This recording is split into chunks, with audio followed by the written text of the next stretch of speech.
Following that you're about to see is a wrestling-based fan production. 2K Sports, WWE, WCW, ECW, Impact Wrestling, ROH, AEW, and various other promotions are not affiliated with CAW. Music used is credited in the descriptions below. Please support the artists. Now don't forget to like, share, and subscribe, and enjoy CAW's Thunder from Downunder. 2K Sports / Games, the people that brought you WWE 2K19, the clusterfuck that was known as WWE 2K20, WWE 2K Battlegrounds, and the soon-to-be-released WWE 2K22. Now, watch as the clouds gather over the outback and enjoy CAW's Thunder from Downunder.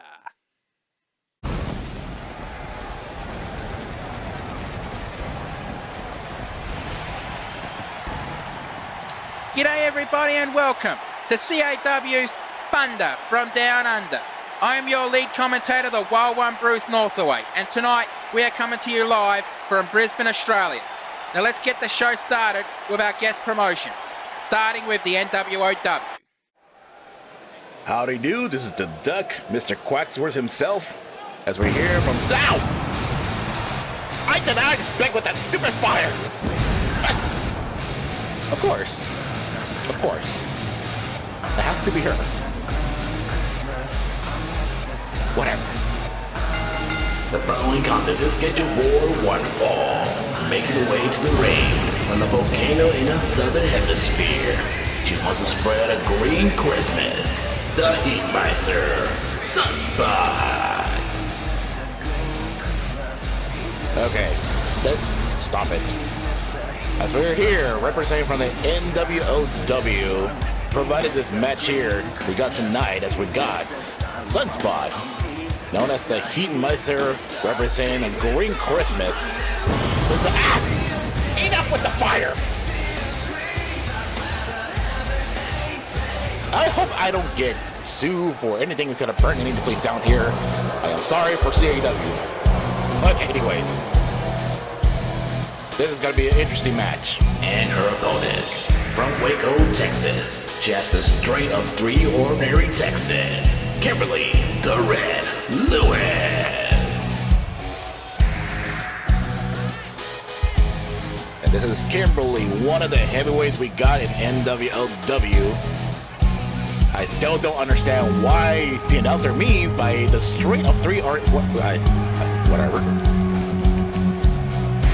Because this is a battle between David and Goliath. And I don't know how Sunspot's gotta be able to defeat this heavyweight known as Kimberly the Red. And now we start off, referee James ring the bell.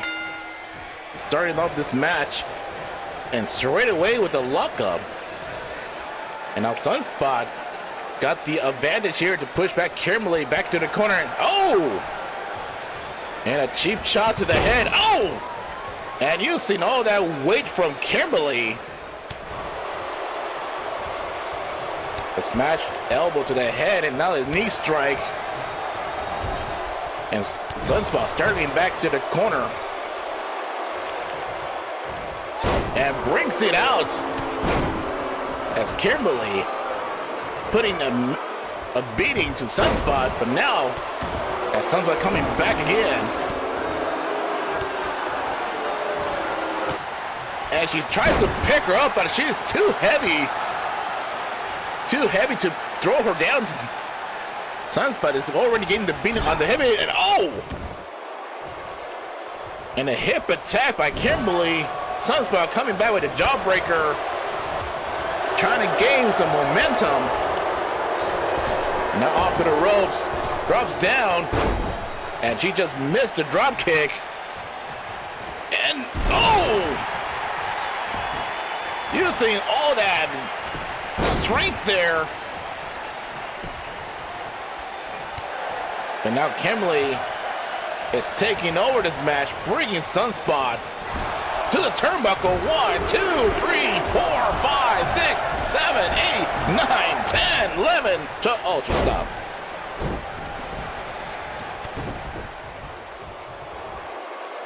And And now up on his shoulders, Kimberly with the Samoan drop.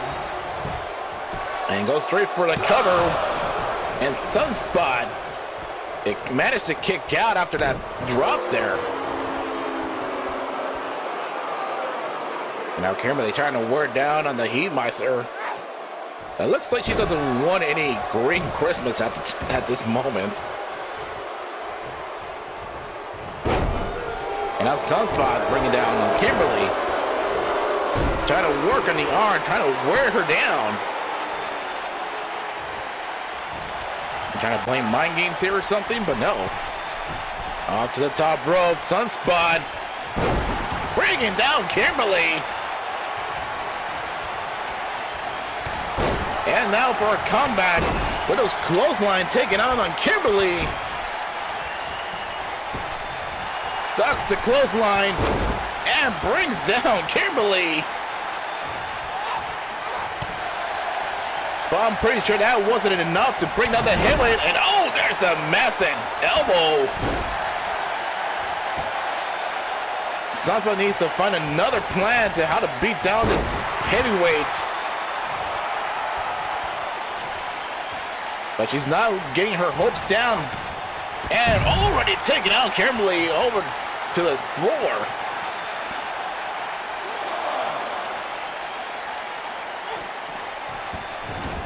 And wants to bring back Kimberly back into the ring, gets her earning a respectful win. But now to the top rope, neck breaker. And waiting for this moment, Sunspot might get a chance to end this match. But a reversal from Kimberly. Not letting her to win this, and oh, try to go for a sidewalk, but Sunspot once again gaining some momentum off to the ropes. Missed a drop kick. Not looking good for Sunspot. And a fall-away slam by the heavyweight. Miss Kimberly is already exhausted at the moment. And just stomps to the gut. You know, this is what happened when you eat so many burgers or whatever you Texan people eat. And she's had to use all her stamina. Oh, and a big clobbering blow to the head. And Kimberly waiting for this moment, picking up Sunspot with a Texan slam. Should have gone for a cover, but too close to the ropes. You have to know your ring awareness here. Oh! And Sunspot now trying to gain some momentum once again. And a dragon screw by Kimberly. Ow! A massive backbreaker. And she's trying to break the Heatmeister in half. But once again, Sunspot is trying to take over this match. Here we go with a neck breaker. She's finally taking out Kimberly. And where's she going? Onto the ring apron. She's just calling Kimberly to stand up. Looks like Sunspot got a fly here. And a springboard clothesline. Hook to the leg. 1, 2. And Kimberly kicks out.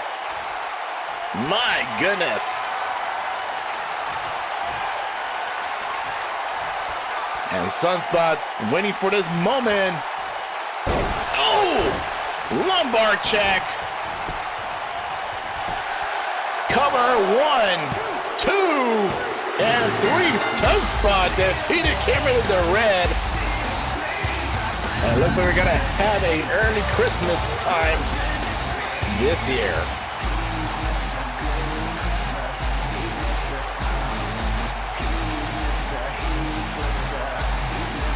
And Sunspot has proved herself that to even the odd that even though she may be small, no one or any size differences can beat her down.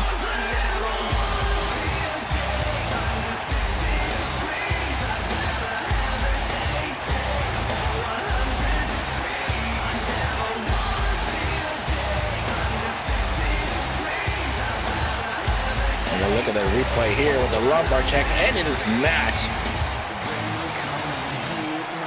It's time to go back to the drawing board for Kimberly the Red. Here is your winner, Sunspot. Thank you for CAW, and I hope you enjoyed the rest of the Thunder from Down Under. This has been Dustin Roman. Have a quacktastic day and enjoy the rest of the show.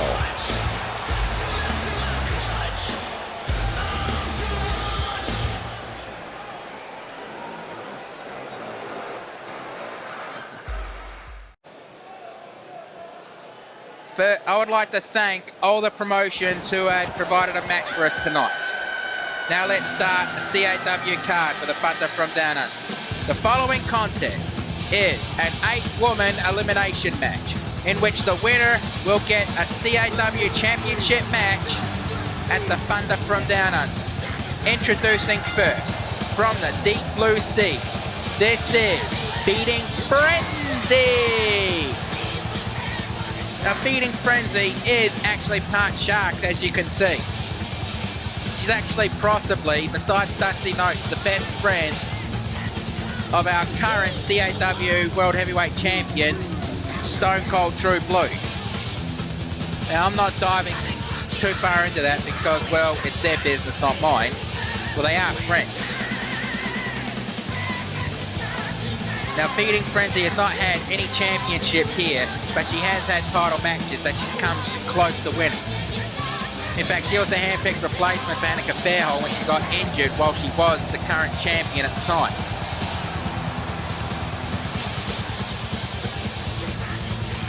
Now let's see who, now let's get who is in this match next.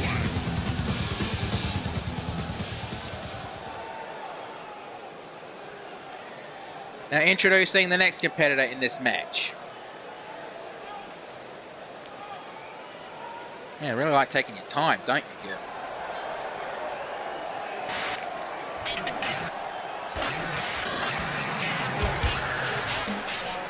Formerly from Ponyville, now making a home in Canterlot High. She is the leader of the PWO Pony World Order.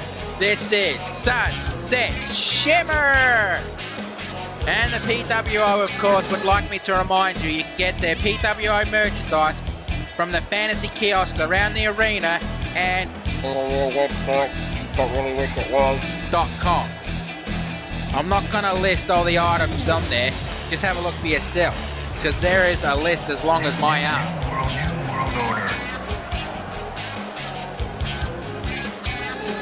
Alright, now introducing the next competitor in this match.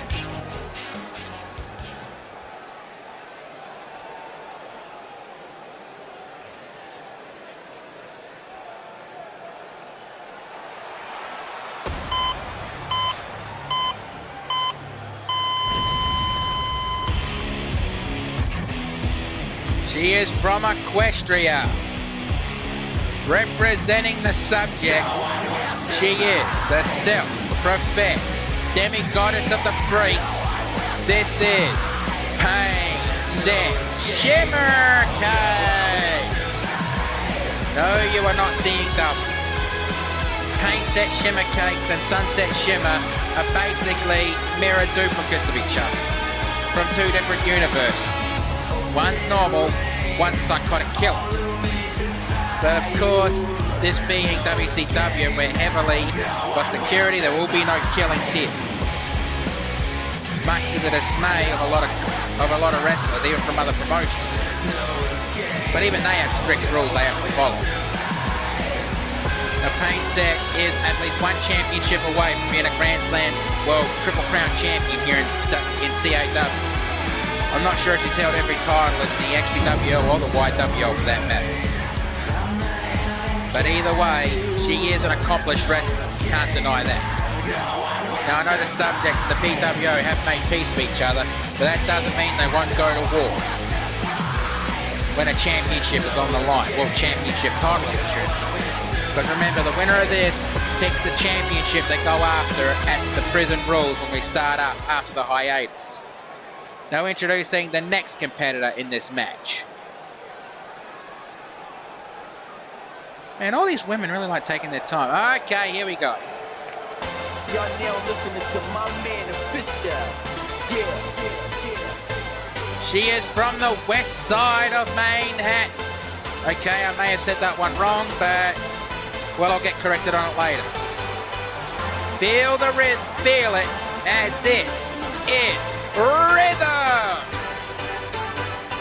Now, Rhythm, as far as I know right now, is actually a champion in 2 different promotions. She actually wants to get a CAW championship so she can actually hold 3 titles at once. I have no idea what is with this woman because, well, not only she doesn't strip on that long cable first, but I've actually seen her eat food off the championship belts. Honestly, I think that's a disrespectful act. What can you do? I mean, a championship means something. Especially your first championship you ever win. With me, that's the brass knuckles title. A deactivated championship that's being reactivated tonight, just for tonight. And the winner will be the last brass knuckles champion. But enough about that. Now this match is going to be a lot of hard-hitting action because, well, this is not a battle royal. It's an 8-way elimination match. In other words, pinfall, submissions. Now, don't quote me if I'm wrong here, but I'm pretty sure this will be false count anyway, so the ref's going to have a hell of a lot of cardio for this one. Now let's get the next match going. I mean, let's get the next entrant out here, sorry.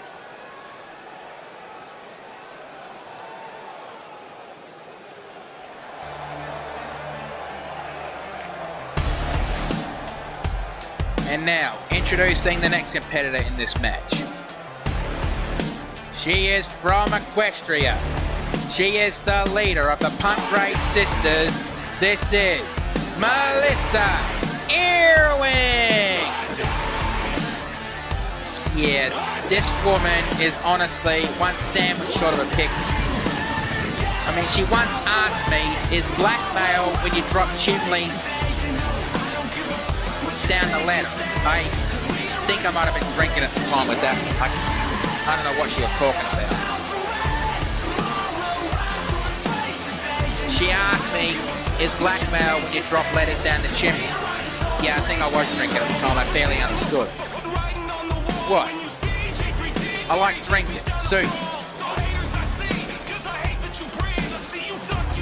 Okay, now introducing the next competitor in this match.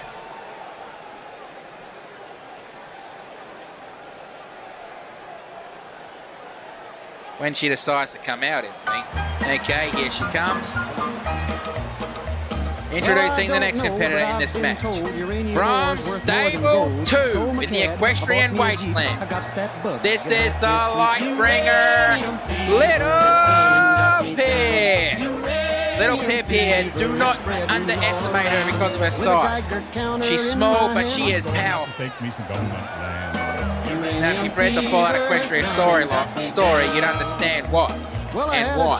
The Little Pip is also the first woman, actually the first ever wrestler to be the Triple Crown champion in the CAW, holding all 3 major championships available to her. And if CAW brings in another championship, I'm pretty sure she'll want to go after that one too. Who knows, we might bring in another championship if the slots are open for 2K22, breaking the 4th wall. Okay, introducing the next competitor in this match.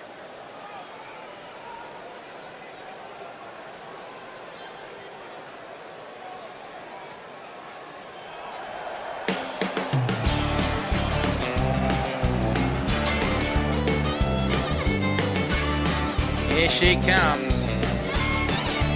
She is from the Equestrian Outback. Now, she makes her home in Ponyville. This is the lead singer slash guitarist of the band. This is Dustin Go! And Dusty Noize is the wife of our current champion, Stone Cold True Blue. That's why I said earlier, besides Dusty, Frenzy is the best friend of Blue.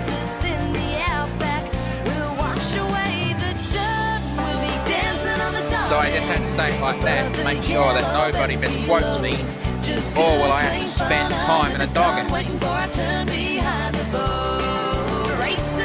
But again, never mind that.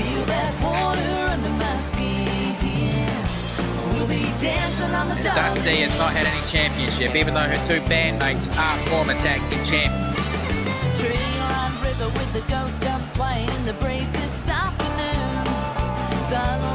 Okay, now introducing the final competitor in this match.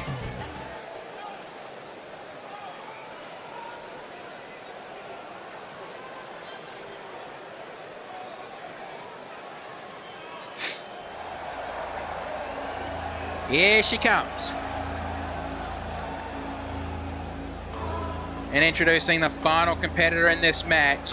She is from the dark side of the Orient. This is the Silent Dark Warrior, Oni! And in case this is your first time watching any kind of CAW event, Oni here doesn't talk. It's not that she won't talk, it's because she can't talk. From what I was told by CloZee and the Dragon Lady, Oni was offered a dark power. A dark power that was to be used only to help or to destroy evil. She accepted it, but when she did, it took something away from her. It could have been anything, but this power took away her voice. And if you ask her to show her tongue, she'll actually show it, and there's strange markings signifying that that was her voice that was taken away. I mean, Oni can't even yelp when she's in pain. Okay, right ref, ring the bell. Let's do this. Now calling this kind of match is confusing on your own, which is why you kind of need a team behind you, but I do this on my own. Okay, now we have Little Pip going up against Painset. We have Feeding Frenzy and Melissa, Oni and Dusty, and Rhythm going at Sunset. Whoop, oh, thought they changed dance partners then. And Rhythm still going up to Dusty. And no, wait, Dusty's on Oni on the outside of the ring. Now Dusty and Oni referees possession. Nope, let go. Kick to the midsection core. Missed them in and over the top rope onto the floor. And Oni delivers a suplex on the floor. And Sunset jumps out of the ring. Feeding Frenzy over the top rope, but not on the floor. Well, blocks whatever Melissa was planning. And Little Pip, well, just flings Painset to the side like she was nothing.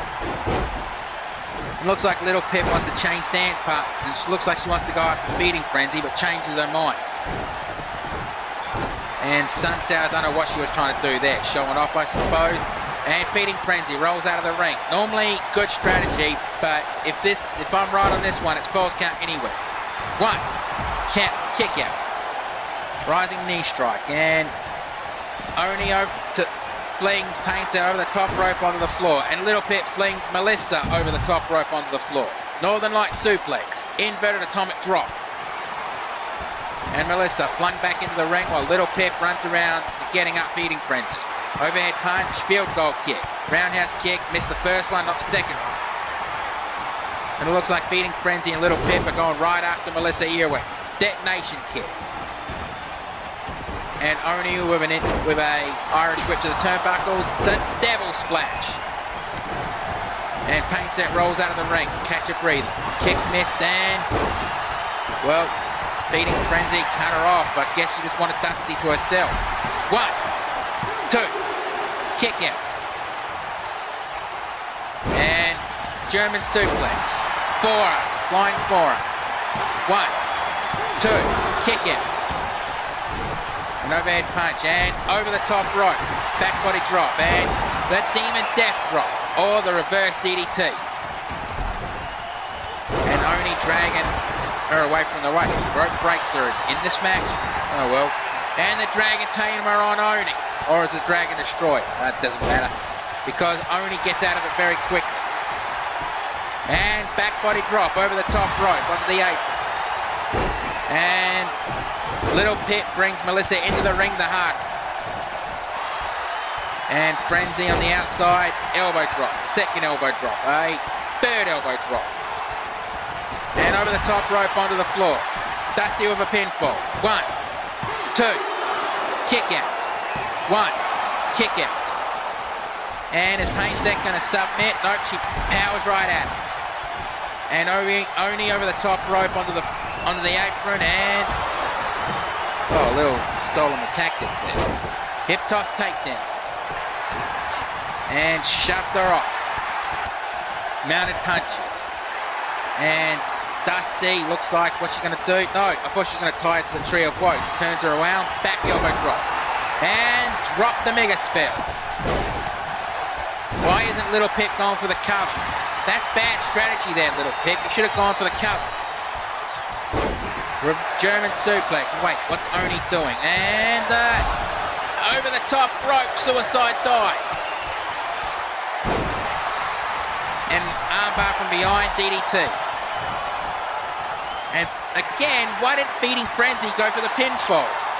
What is with these women? You go for the pinfall when you have the chance in these elimination matches. Thin out the competition. Leg drop. Elbow drop. And forearm drop.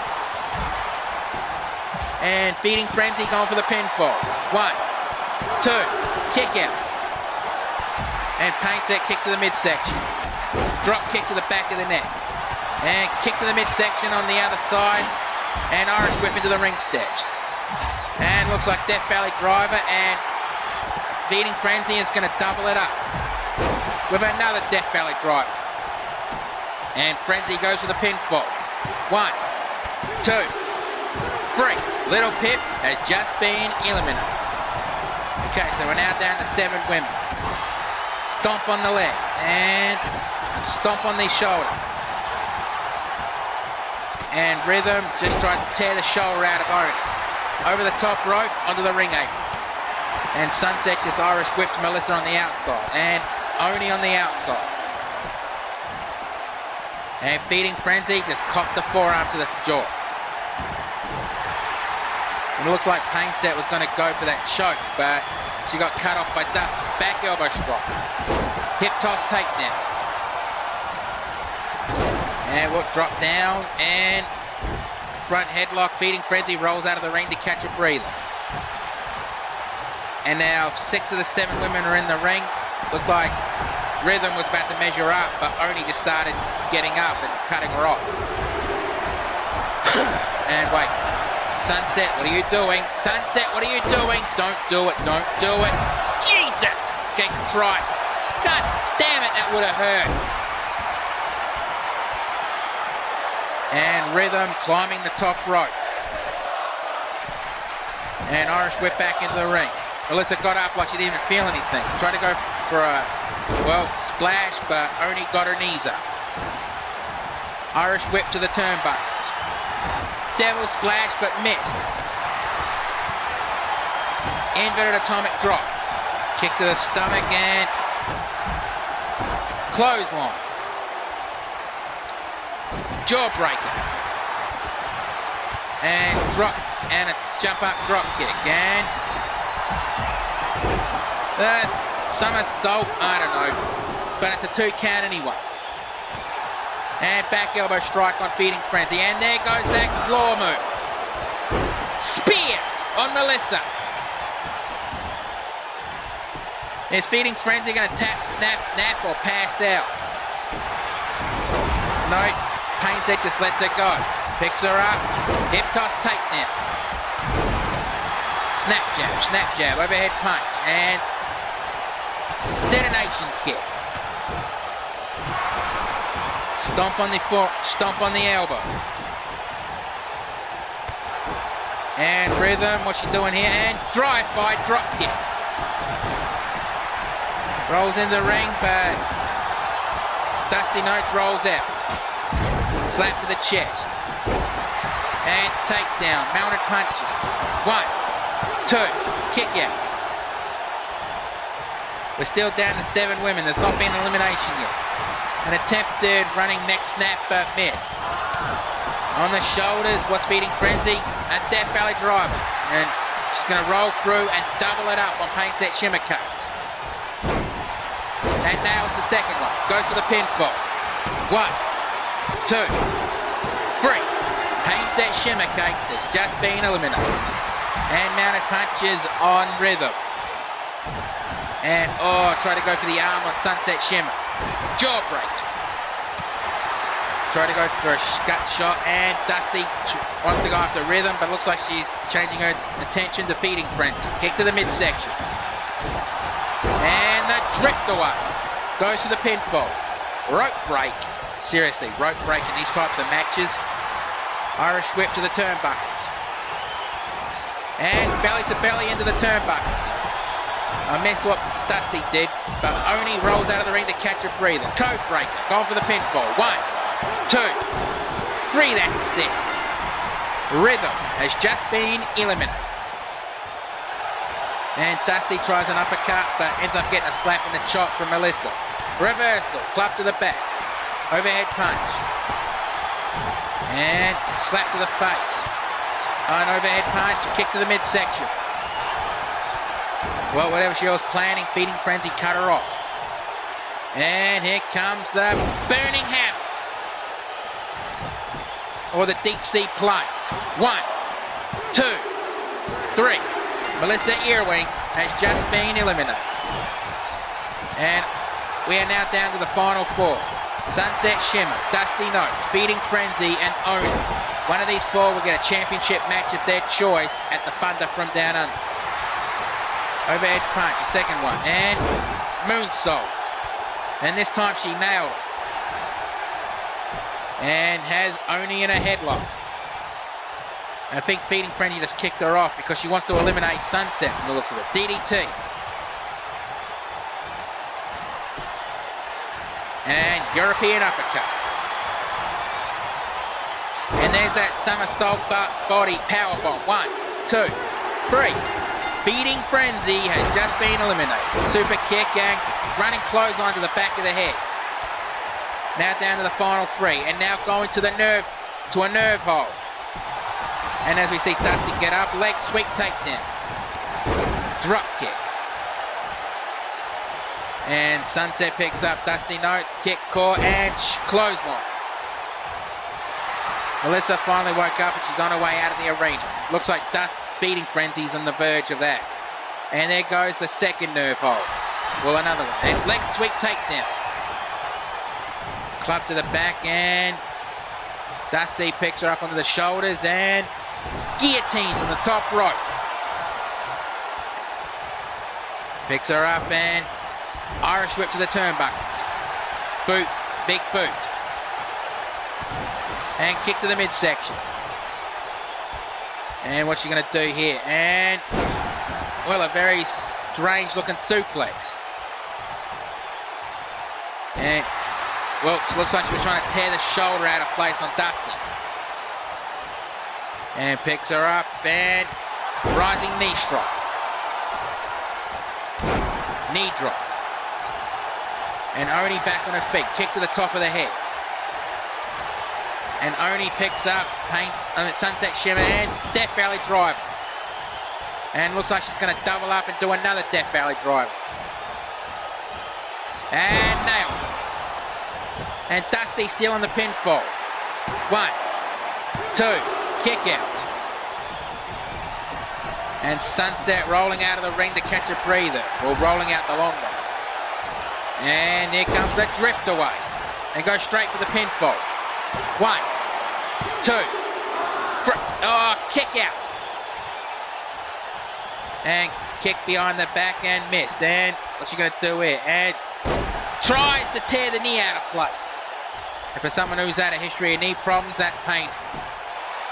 1, 2, kick out. And Dusty's up in a sitting position, kick to the back of the head. And Oni going to the top rope. What's she going to do here? And knee drop. Kick to the top of the head. Well, that one's painful looking. And mounted punches. Kick to the top of the head.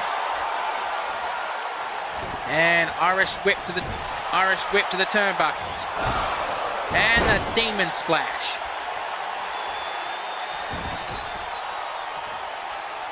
And oh, she's trying to work on the leg of Dusty Noize.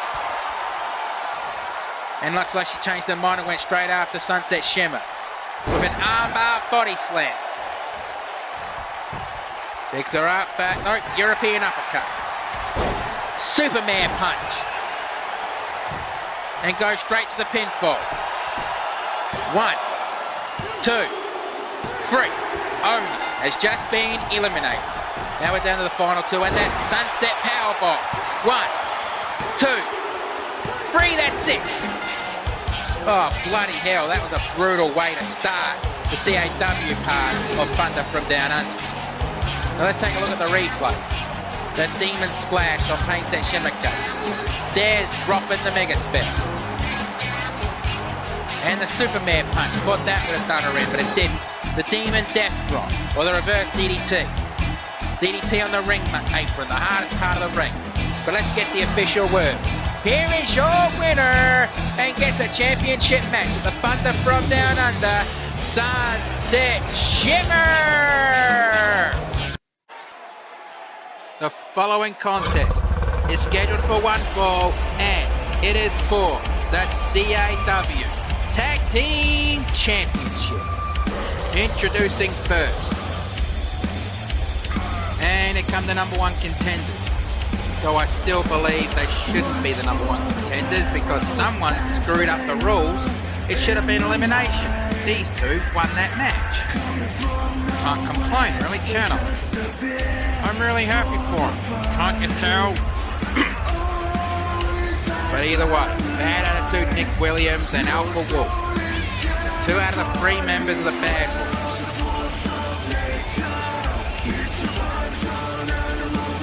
Yeah, I know people have told me if you've got nothing nice to say, then don't say anything. Then the entire match wouldn't have any commentary now, would it? So, fuck these two. Fuck their moral code. What moral code? They don't have a fucking moral code.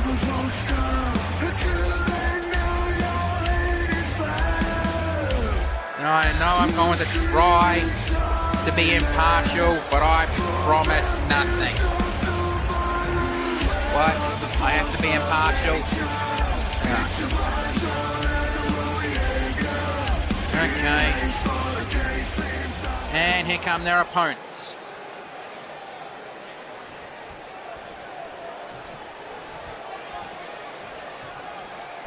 10 seconds to give me the truth. Do what you will.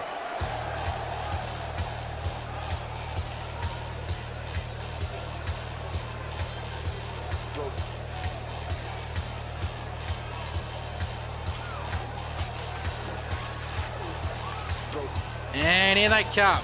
Wrench and Retro, 2 members of DeadSec. If you don't know who DeadSec is, first, play the Watchdog series. Second, they are a white hat hacker group. They basically target bad corporations, really, well, one bad corporation, but play the game if you don't understand.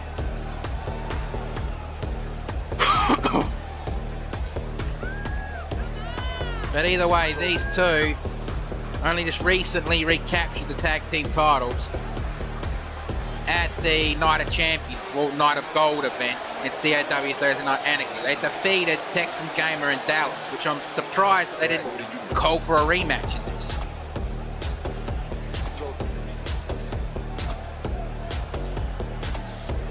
But either way, I think this is going to be a good match if it goes the way I hope. Okay, sheesh. And there's a better look at the CAW Tag Team Championship belt. Okay, let's get the introductions. Introducing first, the challengers.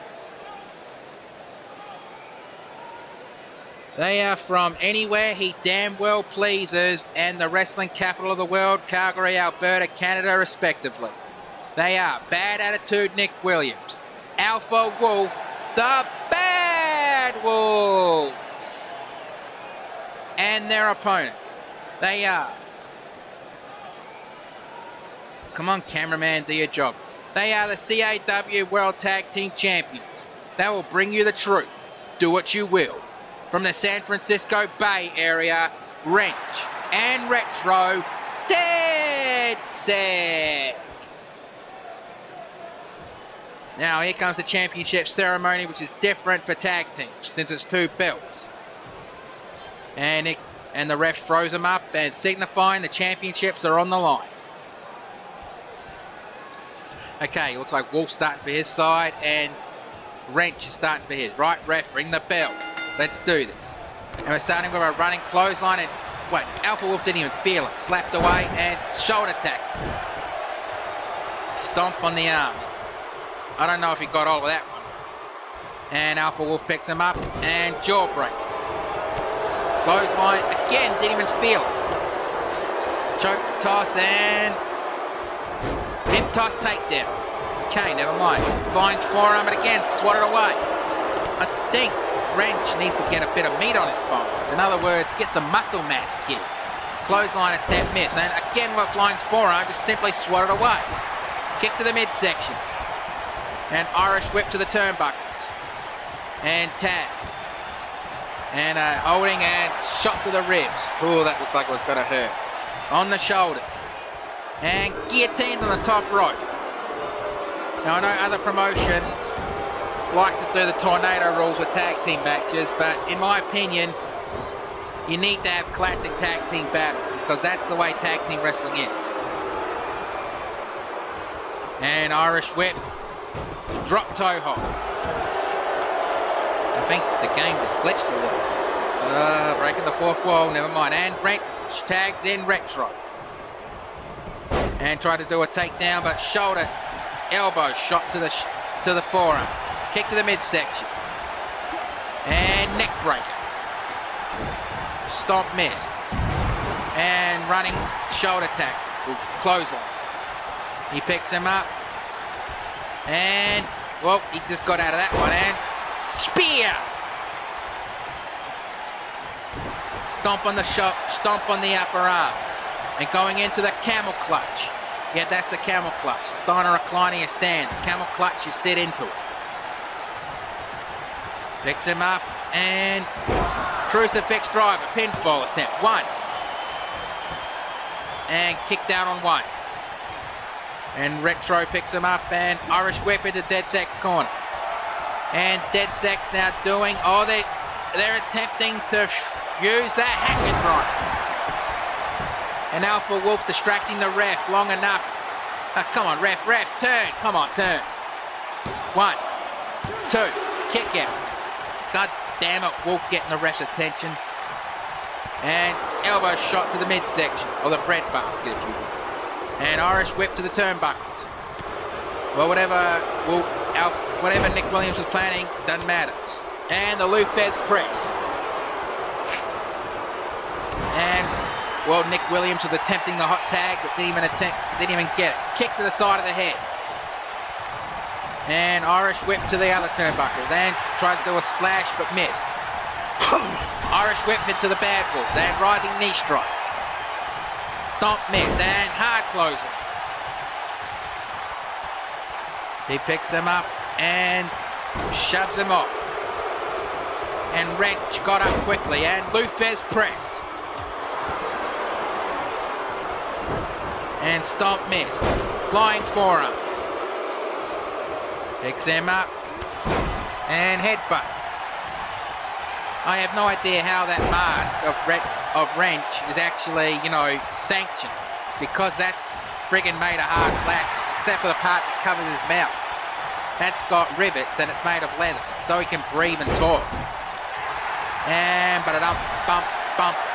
Another ref takes the bump. And Irish whip into Dead Sex corner. And now they're just talking trash. I honestly have no idea how Retro's sunglasses and face mask never come off.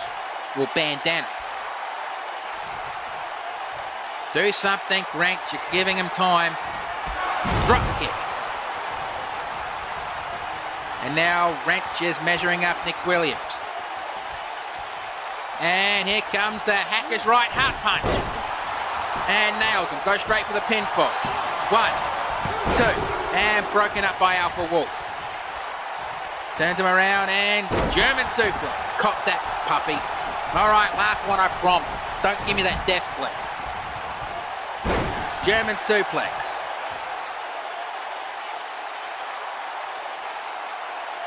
And rising his arm, and he's picking up Wrench, and nope, double leg takedown.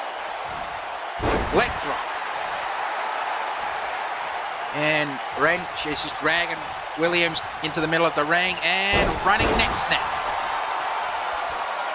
And he's measuring up Alpha Wolf, Nick Williams, but Nick Williams is up, and here again, the Hacker's right heart punch. And goes straight for the pinfall. 1, 2, and again broken up, and god damn it, why'd you have to knock the ref down? And Wrench climbing to the top rope, and nope. Oh, Wolf just shoved him off the top rope. He almost landed on Nick Williams. That was not a good move. But Wrench gets up quickly. He was given a death glare, I think. I couldn't tell for that mask. Leg sweep. Wait, Wolf just dropped down? I think Wolf just said, take care of this yourself. And Nick Williams just went to the top middle rope to taunt a little bit. Jumped to the attack on the knee. And Wolf back up on the apron. Stomp. And kick out. Oh, kick out back. You really have to show off like that. Seriously. And hot tag. He tried to go for a drop kick, but ended up getting caught. Stomped to the midsection. Picks him up. Clothesline. Second clothesline. And drop kick. And Wrench going to the top rope. What's he going to nail here? Right, he's just screaming at Alpha Wolf to get up on his feet. And, well, that was a mistake because he missed that one. And front headlock. He's just holding and just lets him go. That was a mistake. And belly to belly suplex. Pinfall, 1. And kick out on 1. Retro was just about to break up the count too. And going for a chokehold. Or a chin lock. Yeah, that's a chin lock. And wrenching back on Wrench. Wrenching back on Wrench. Sometimes these names just throw me off. And, well, he was going for a choke slam and got reversed into a 1. Kick out on 1. And Wrench decides he's going to tag in Retro. And Retro's in, and Wild Stomp he missed. And punch to the face, and close it. Stomp and stomping stampede. Well, a different kind, and mounted punches. I think he was trying to draw blood. Don't know how with that hat, glasses, and face cover is actually going to help there. And looks like he's trying to twist the head off his shoulders.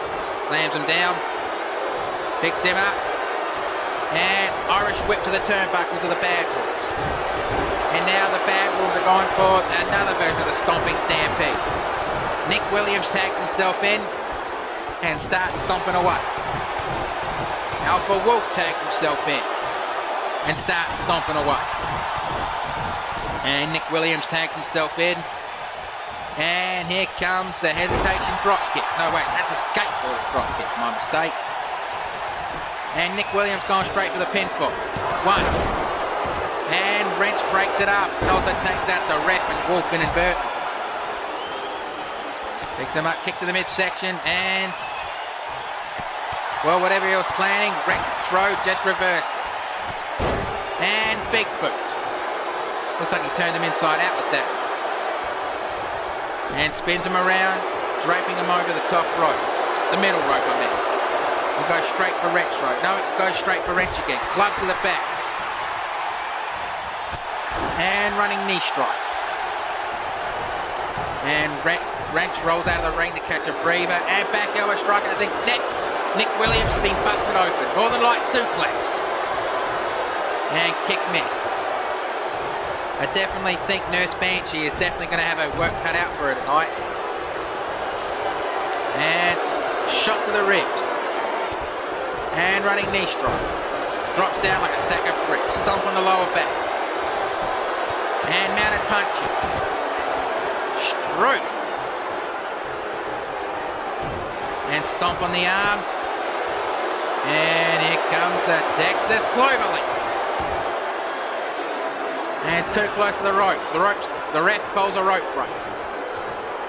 And Nick Williams is about to drag him out, but he decides he's going to tag in Alpha Wolf. And Wolf picks up, and he was about to go for another belly to belly, but, well, somersault shoulder tap. Going for the pinfall. 1, 2, and broken up by Nick Williams. And Wrench finally woke up out there. And Retro, he just jumped out of the ring. Oh, this is not a no DQ match. He just realised that. And on the back, and the Scorpion Tail. Oh, too close to the ropes. He just lets go. And looks like he's going for a... Nope, just leg drop on the knee. Weakening up the knee. I have no idea what the hell he just did then, but I think he just sent a message to Nick Williams. Slams his arm into the mat. Picks him up. And crucifix drive. And drags him to the middle of the ring and goes for a pinfall. 1, 2, kick out. And I have no idea what the hell was with Nick Williams and didn't break up the pinfall. And Irish whip into the turnbuckles of Dead Set. And no, Alpha Wolf just reversed that one. And Irish whip into the Bad Wolves and I've already done that once this match. And the ref got taken out again. Sooner or later, we're going to have to hire referees that are not made of glass. And powerbomb into a neck breaker. And Nick Williams goes for the pinfall. Ref out of position. 1, 2. Oh, kick out. I'm not surprised the ref was out of position. He's been knocked down so many times in this match, it's probably a bit loopy. And slap to the face, kick to the midsection. And powerbomb into a backstab. And Nick Williams drags Retro into the middle of the ring and goes straight for the pinfall. 1, 2, kick out. And Wrench just got taken out and tried to go for a headbutt, back elbow strike. Somersault, well, we missed it. And Irish whip again into the Bad Wolves corner. And Nick Williams just got a bit fired up. Miz kicked to the back of the knee. Second one, third one. And Wolf tried to go for a clothesline, but ended up being draped over the middle rope. Club to the back. And running knee strike. And now Nick Williams is on the top rope and knee strike. Picks him up. And try to go for a big boot. He missed that one. And Irish whip into the turnbuckles. And the white noise. And Nick Williams gassed himself on that one. And dragging Retro away from the ropes.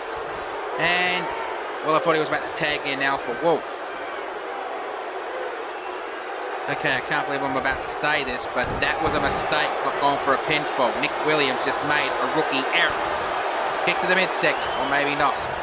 And, whoa, that was quick. He picks him up again.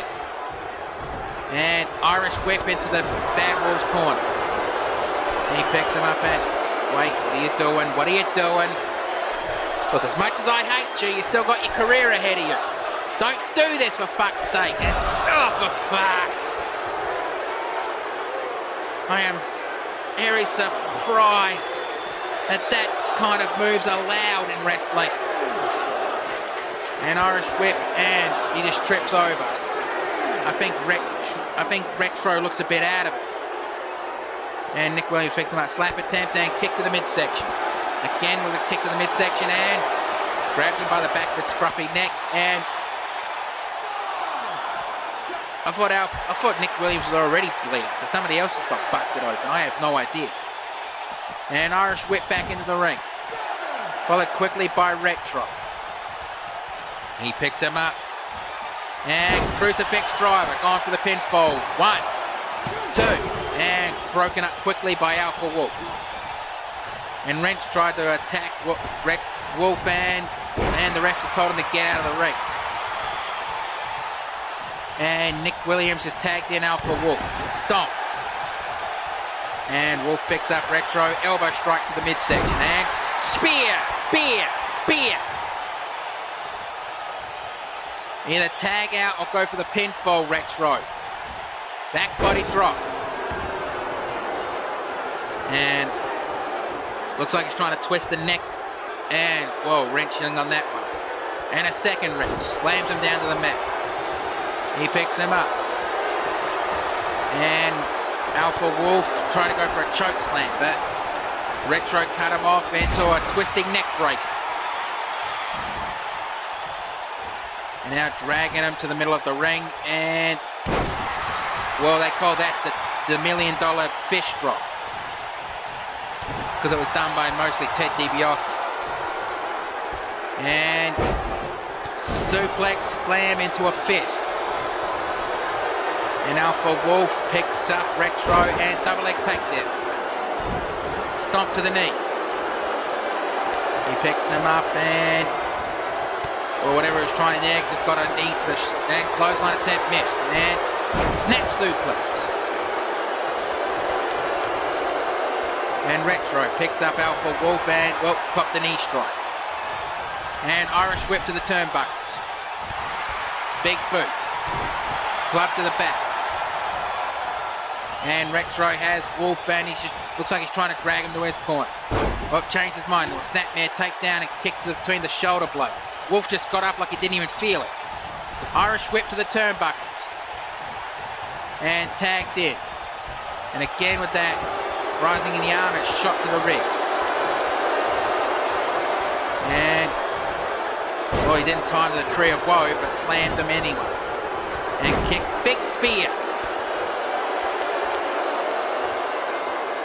And Retro is just trying to take a breather. And, well, picks up Nick Williams. And Irish whip over the top rope. And brought back into the ring to hug. Go straight for the pinfall. 1. Not even a 1 count.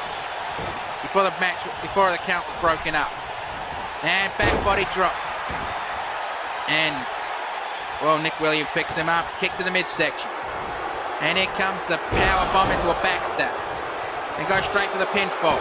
1, 2, 3, that's it. Oh, wrench was close. God damn it. Well, let's take a look at the replays. That was a good match, can't deny that. And there was the only time we saw the Hackadrome. Well, we're not going to show the full. And shoved him off. And the drop. And the Hacker's right heart punch. I have no idea how many of those were thrown in this match. And here comes another one. Well, I'm not going to show that one, but let's get the official word. Here are your winners and the new CAW Tag Team Champions, Nick Williams, Alpha Wolf, the Bad Wolf. Well, needless to say, I'm not happy about this situation. But either way, yeah, it doesn't matter. I have to say this. Congratulations to the Bad Wolves on becoming the Tag Team Champions. Now let's get to the next match, which I think is going to be great. The following contest is scheduled for one fall. Introducing first, from Ponyville, she represents the Elements of Insanity. This is the Queen of Screams, Fluttershy. Now, Fluttershy is the only member of the EOI, Elements of Insanity, that actually signed the contract to CAW. They just offered a contract to any one of them, and it was Fluttershy who took it. Now, Fluttershy is a former International Women's Champion. I'm pretty sure she would have hoped to have been in that 8-woman elimination match that happened earlier. That was won by Sunset Shimmer. Yeah, that's right. It wasn't that long and I haven't started drinking. But Fluttershy, she looks ready for this match, and she's going to have to be ready because her opponent is definitely no pushover. And is a near, well, Triple Crown champion in her own right. And now, introducing her opponent.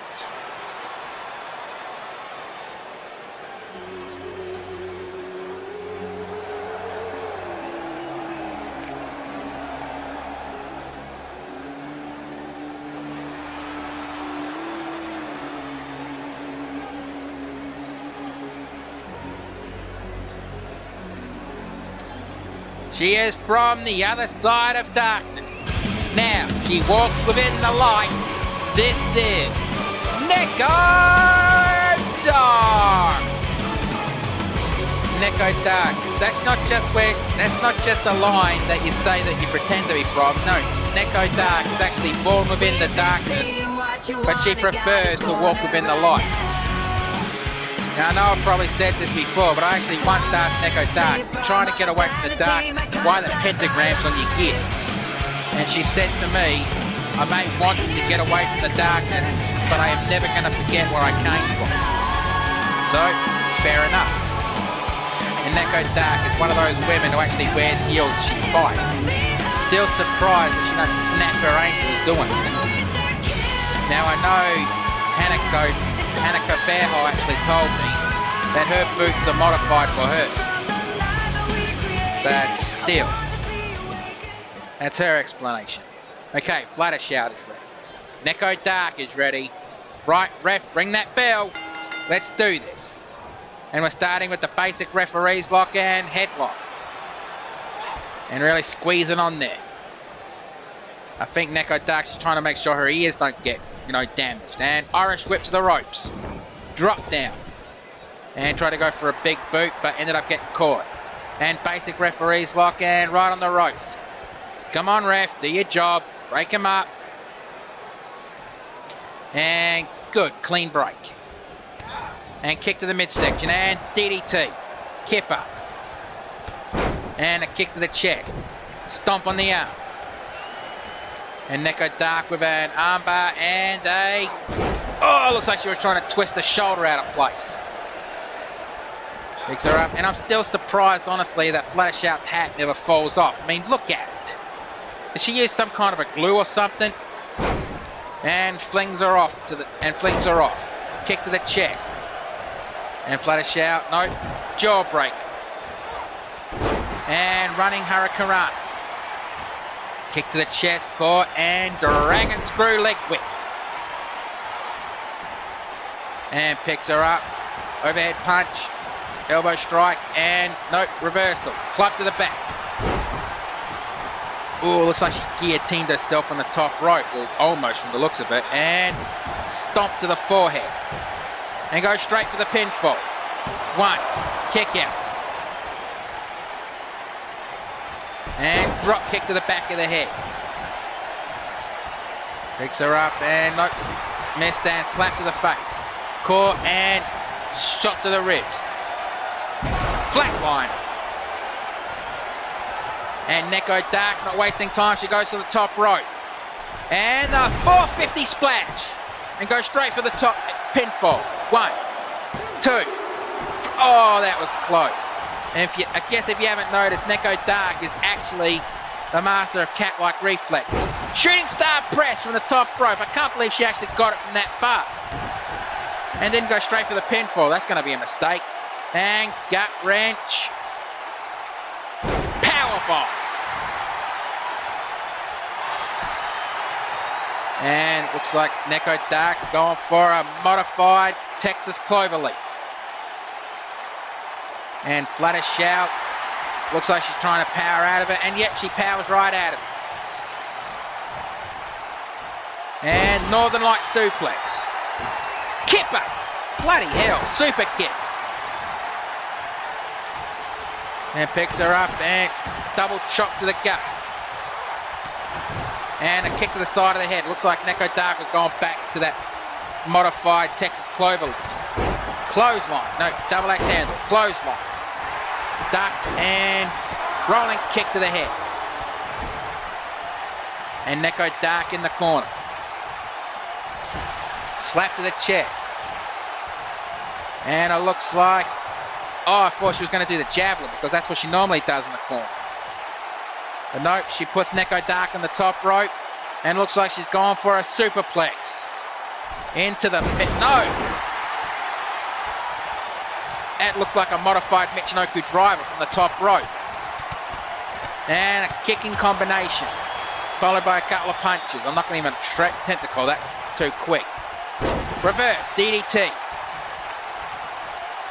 And Neko Dark picks up Fluttershy. And European uppercut. And wait, flatliner again. And goes straight for the pinfall. 1, 2. Oh, that was close.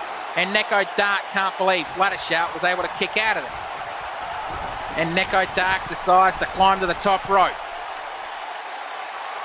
And again with the 450. No, I meant the 6. I don't know. 1, 2, kick out. Yeah, that's the 6-8. Dirt. And that's probably a mistake on Neko Dark's case, but nope, Northern Lights suplex. And bridged it, and looks like she was attempting to do a suplex, but Fluttershy cut her off. And it comes the double underhook powerbomb, and holds it. 1, 2, kick out.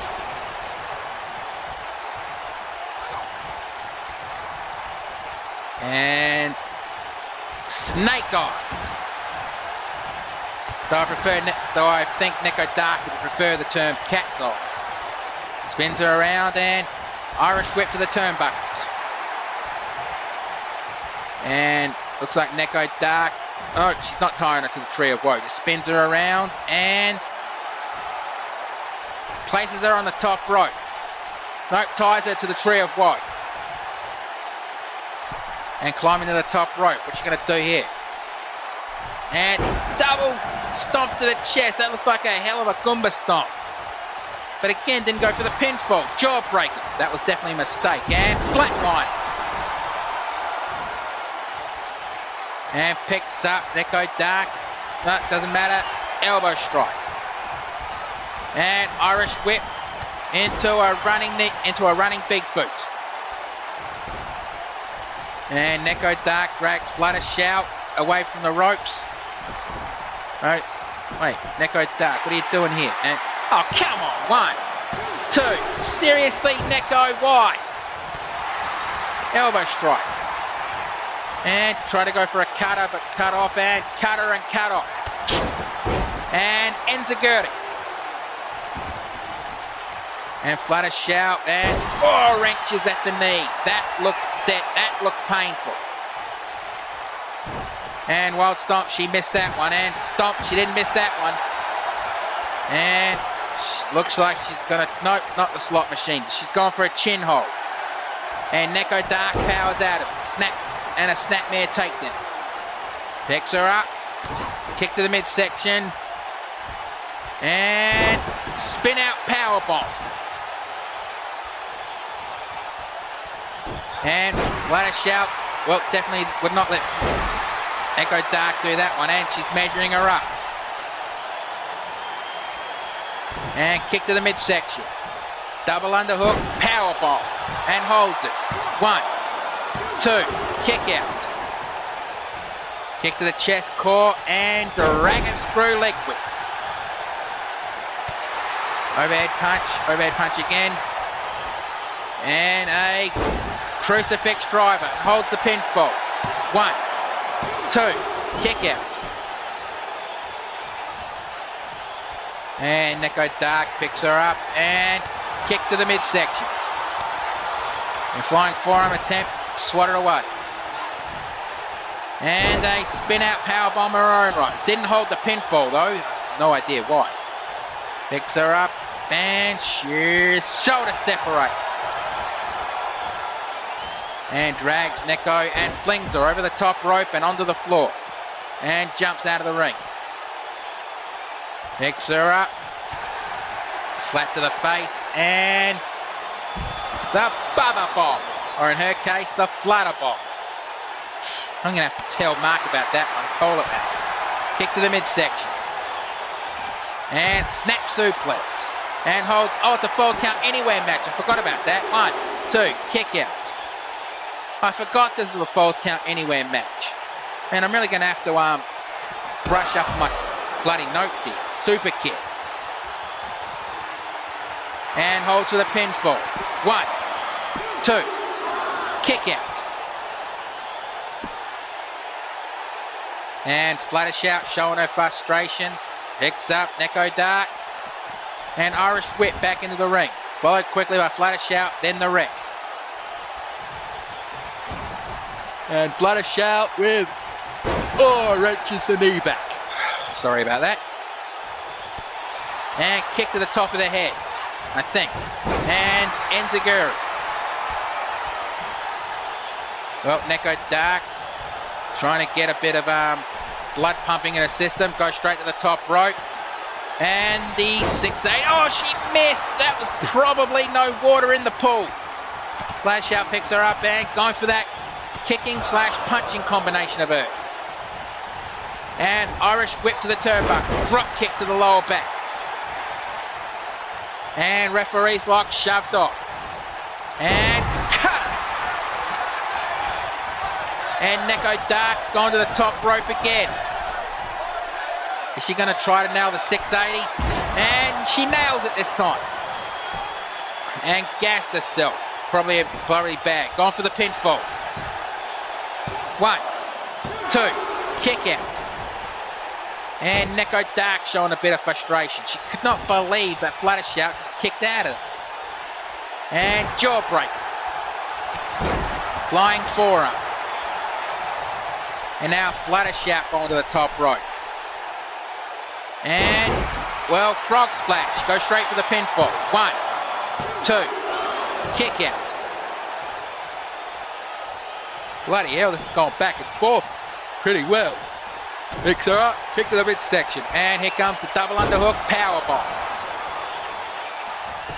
And goes for the pinfall. Not straight away, but goes for it. Ref. 1, 2, 3, that's it. Bloody hell, that was a good back and forth match. You can't deny that. Now taking a look at some of the replays of this match, and there's the flatline. And one of the 680s, or is it 630s? I'm not sure, I'll figure that out later. Going straight for the pinfall, the 1, the 2, and the kick out there.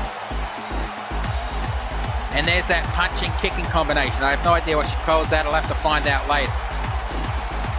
But, well, that's one she nailed, and she went straight for the pinfall.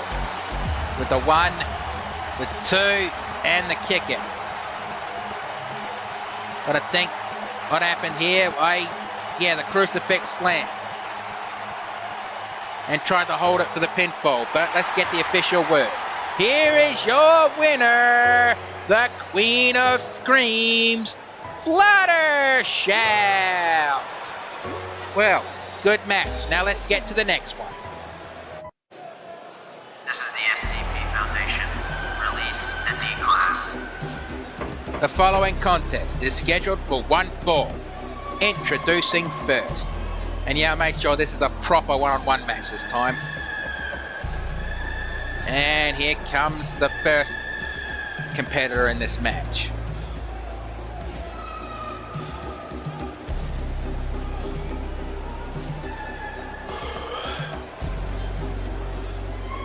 From the SCP Foundation. Site, redacted. Reason for being here, redacted. And real name, obviously redacted. Sooner or later, SCP Foundation or the 05 Council, you're going to give me some information on this guy. This is the D-Class Personnel D71092. And honestly, I have no idea what he did to become a D-Class Personnel, but it must have been really bad. And whoa. But again, this guy has not held any kind of championships. I guess every wrestler, if they're going to defend the title against this guy, work extra hard, because that would mean the title would be in the SCP Foundation's hands, and that's something none of us want. Well, even if he did win at Breaking the Bank, I would have cashed in on him anyway. Because again, I don't want the SCP Foundation having the titles either.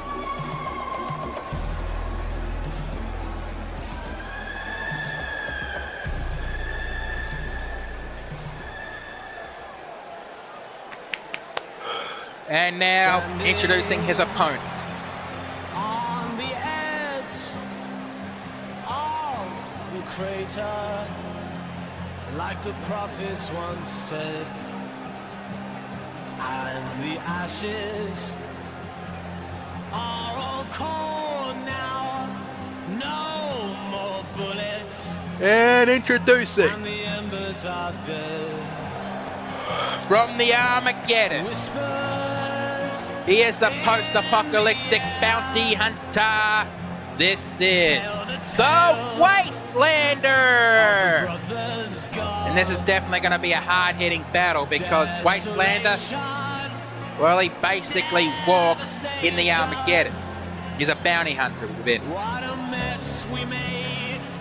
And who knows what the SCP Foundation has made D71092 go through, so this is definitely going to be a match you do not want to miss. Of the circus for the games to begin.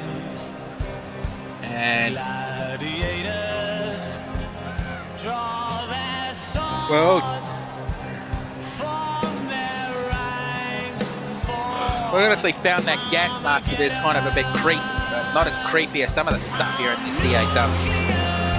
Or XPWL, or YWL for that matter. Or Hell's Bells, even the NWOW.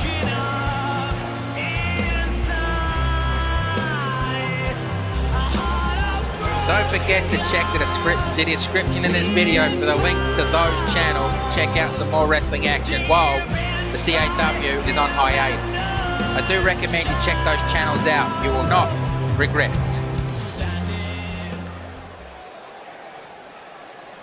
Alright, D is ready. And the Wastelander is ready. Right, ref, ring the bell. Let's do this. And going, nope, not a referee's lock. And far away slam. Whoa, a high power move to start the match off. Kick, core into a dragon screw leg whip.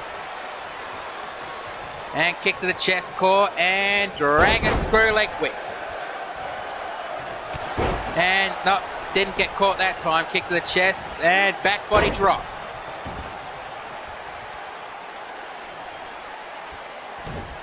Club to the back, no, back elbow strike. Close off. And leg sweep. Kick between the shoulder blades. Picks him up. And Irish whip to the turnbuckles. Back elbow strike. Clothesline attempt missed and drop kick. And mounted punches. Well, definitely too early to start bleeding in this match. And stomp to the midsection. Stomp on the arm. And leg drop.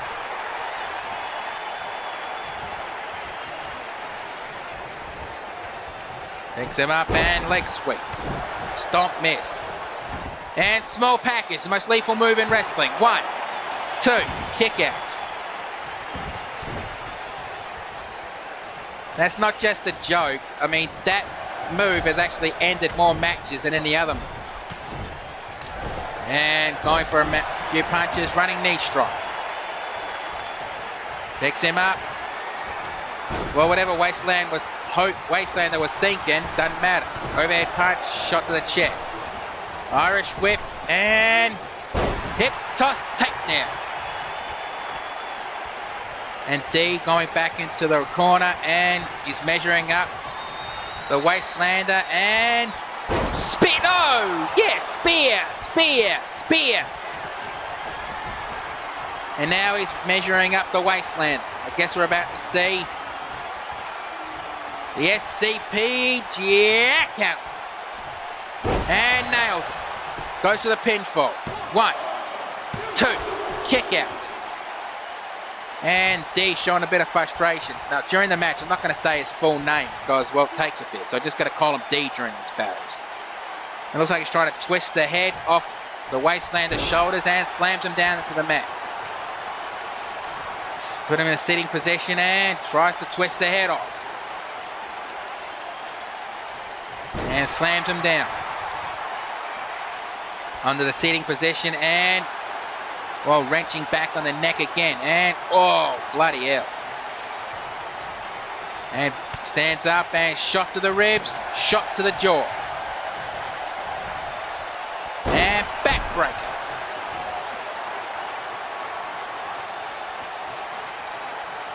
And D really feeling that one. And in the seating position, and the Wastelander just staring at him. He's just letting D get up on his feet. On the shoulders, and, well, a modified looking Death Valley drive. And the Wastelander is measuring up D71092. Nope, didn't go for dropping the nuke. And here comes a pump handle. Nope, reversal. And a kick to the side of the head. And Wastelander picks him up. And a punch to the jaw. A second punch to the jaw. Irish whip to the ropes and running knee strike. And he picks up D71092. And what's he going to do here? A twisting Death Valley drive. And again, he's measuring up the D class, and here it comes. Drop the nuke. Nails it.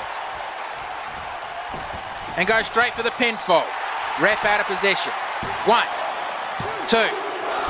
Oh, that was close. And Wastelander saying, you sure that wasn't free?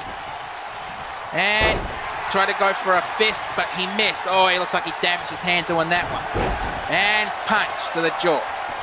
He's measuring up the Wastelander. I guess for the second time in this match, we're about to see the SCP jackhammer. And nailed it. Go straight for the pinfall. Ref, wake up. 1, 2, 3, that's it.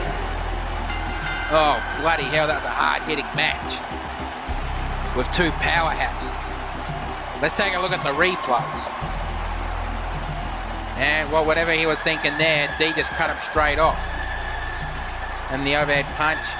And I guess this was the first of 2 jackhammers, or the SCP jackhammer. They're going to have to come up with a better name than that one. Maybe even give it a number, but I have no idea. 1, 2, kick out. And a twisting neck breaker. Oh, the back elbow strike that nailed and kick to the midsection. And it's the second one of those he nailed. So let's get the official word. Here is your winner, D71092. And I guess now D will go back into solitary confinement into his quarters backstage where the SCP Mobile Task Force keeps an eye on him. Now let's get to the next contest. The following contest is for the CAW Women's Tag Team Championship, and it is a triple team elimination match. Introducing first, she is the drummer of the band, Ivory Shadow the Changeling, and the bass player of the band, Rocking Strings. They are 2 members of the band. Well, Rocking Strings and Ivory Shadow, they're actually 2 members of Dusty Knows band, well, obviously. And all members of the band are actually really good friends. I mean, you see them interact backstage.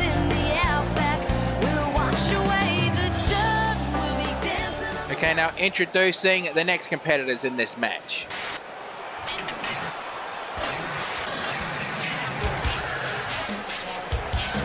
First, formerly from Sire's Hollow, now making her home in Ponyville, she is the student of friendship and extremely gorgeous. I mean, never mind that.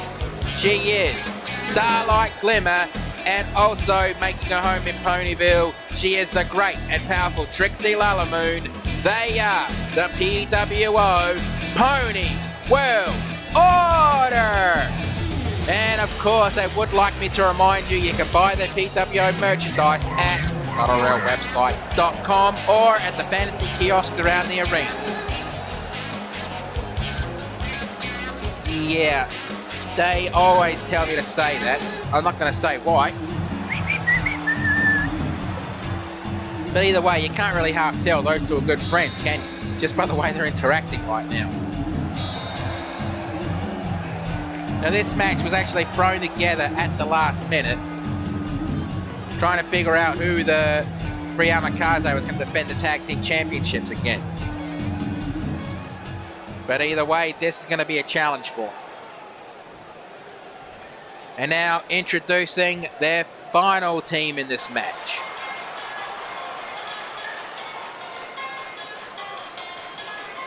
They are from the pristine shores of Costa Rica and Tokyo, Japan, respectively. They are Brianni Del Rey and the Wind Warrior Kaze. They are Priyamikaze.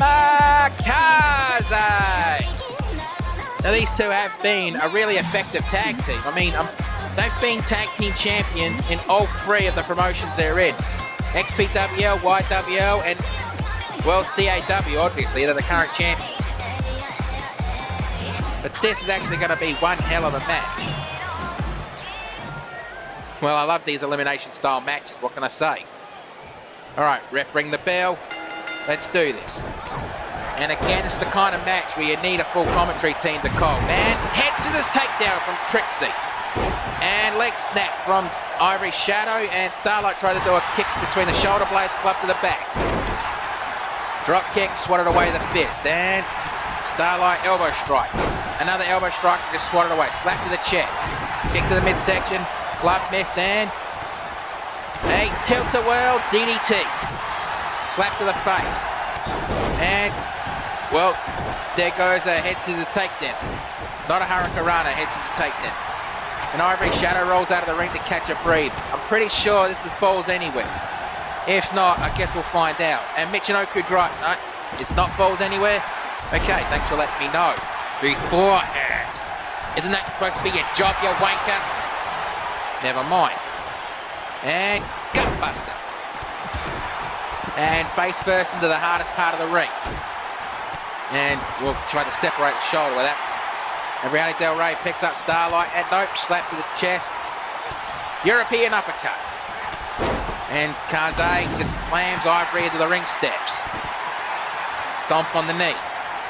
And, oh, looks like she was trying to separate the shoulder on rocking strings. And a club to the chest. Kick to the midsection core and roundhouse kick. And picks her up. Roundhouse kick. Kick. Oh, it's a magical combination. And she's gone for the pinfall. 1, 2. And a Meteora from Starlight to Brianni Del Rey. Kick core and step over heel kick. And we'll reverse out of that one and missed.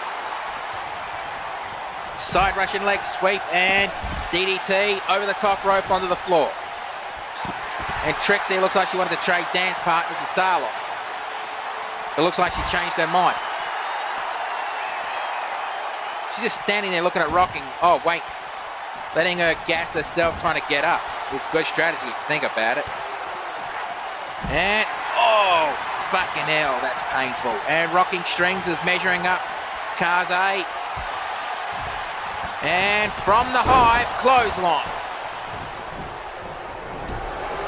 And, well, Kaze rolls out of the ring. And now they're both measuring. And it's defeat.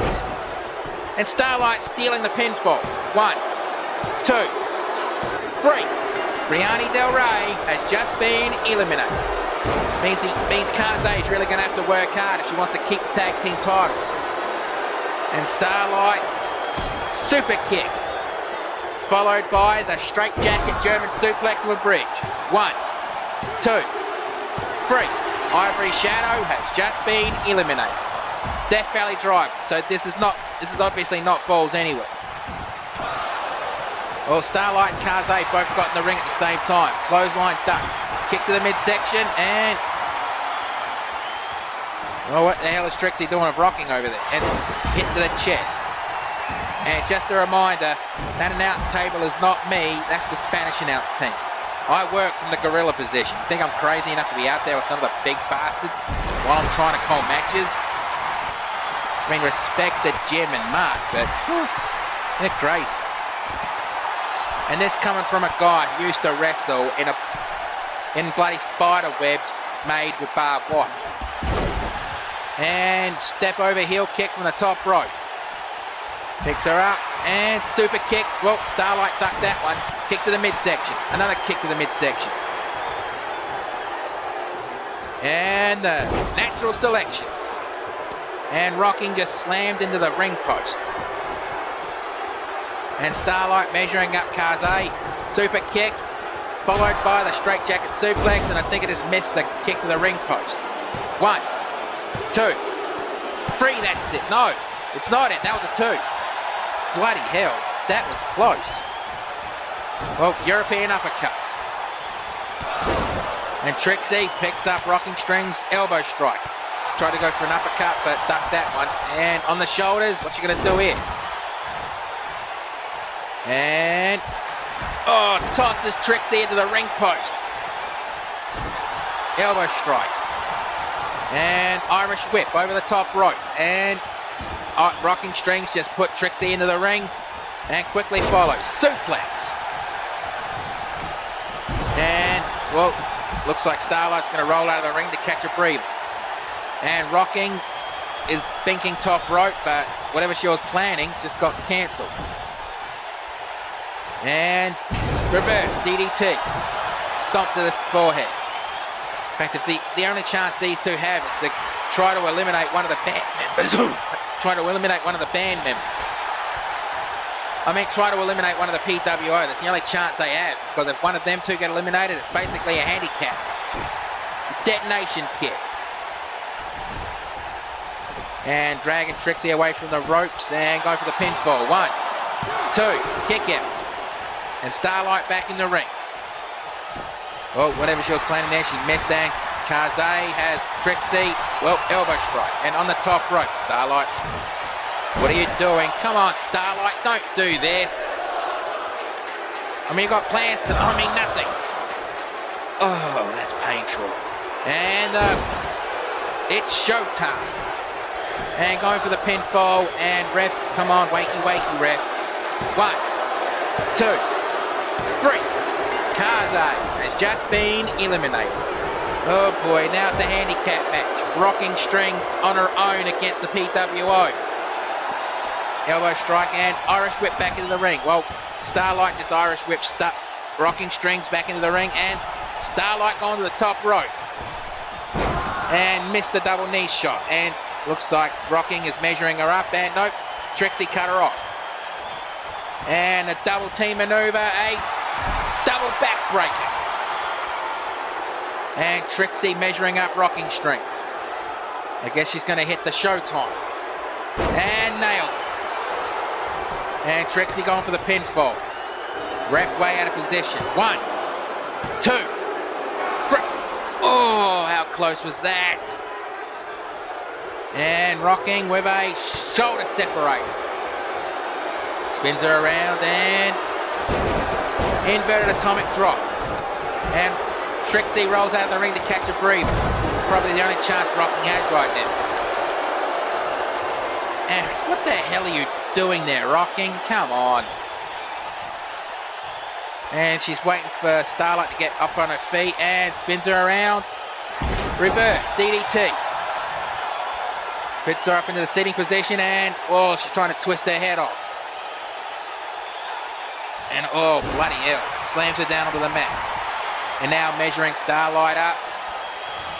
And, oh, looks like she's going to go for a super kick, but instead goes for the Death Valley driver.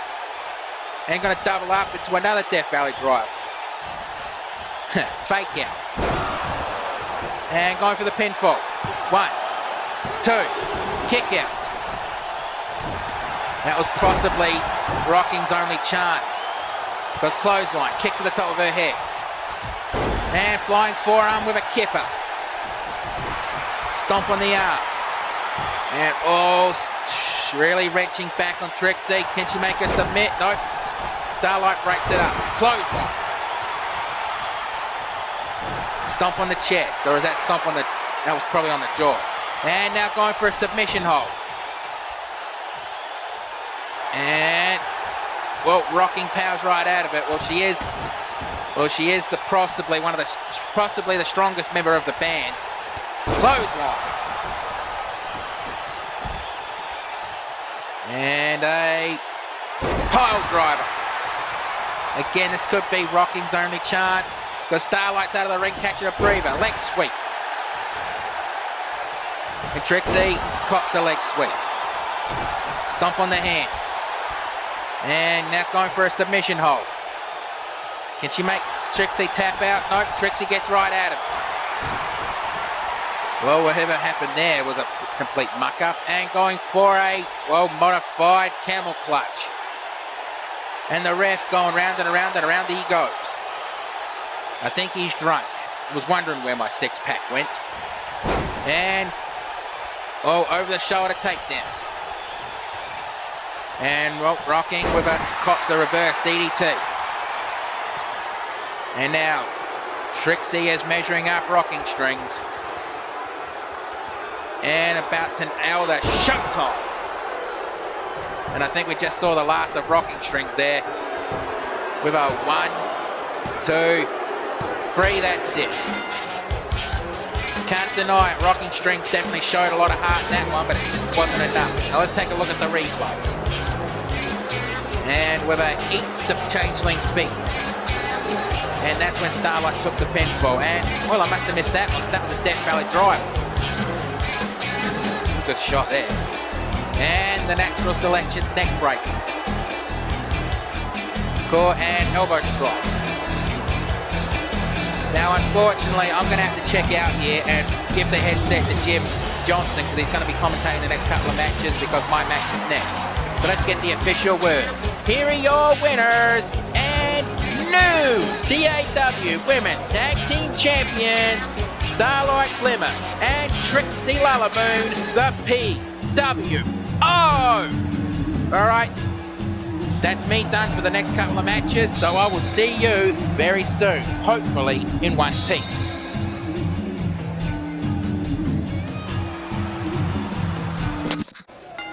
Ladies and gentlemen, the following contest is a 2 out of 3 falls match for the Brass Knuckles Championship. Howdy to all of CAW, the name is James Jim Johnson of the YWL, and today I'm going to be commentating for Bruce Northaway's match against one of his oldest rivals, this guy named Senshi, the Mad Kabuki. At least that's what it says on the notes. This should be interesting, seeing how well these two go up against each other. I don't know how this will go, but I do know that these two have a very close relationship. And Bruce Northaway, I believe, took the Brass Knuckles Championship originally from Senshi after a Brass Knuckle Brawl, apparently. This should be interesting. I have never seen a Brass Knuckle Brawl before. Introducing the first participant. From Adelaide, South Australia, this is the Wild One, Bruce Northaway! But I guess the best way that Bruce was able to describe it for me was that it's one of the most brutal matches that he's ever really participated before in the past. So I guess this can give us a clear mind of what kind of match this really is. And I do have a liking towards hardcore matches, but this is probably going to be a different kind of hardcore match. But can Bruce Northaway actually defeat Senshi? I guess we're going to have to see as well. Okay, and what's also here on my notes is that apparently, according to Bruce and CAW management, this is supposed to be Senshi's last match that he's ever going to have. So this is basically a retirement match, and he chose Bruce, of all people, to be the one to face him in a retirement match, because him and Bruce have been close friends and allies for a long time. So I guess this is technically sweet. But there he is. And his opponent from Kyoto, Japan. This is the Mad Kabuki Senshi. This can only describe as one thing. This is going to be an emotional battle, at least towards the end, because I know how much these two probably care about each other. Senshi and Bruce have been known each other for years before I even met Bruce. So this is going to be interesting to say the least. Again, both these two are former Brass Knuckle champions, and actually Bruce kept the Brass Knuckle championship, and he's bringing it out for this particular match only. So let's just see how well this does for the Mad Kabuki and the Wild One.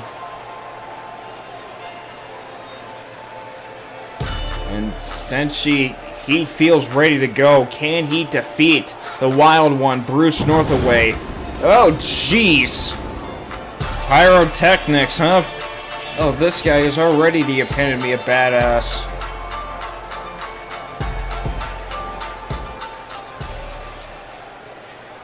Well, let's see how well this does. And there is the Brass Knuckles Championship.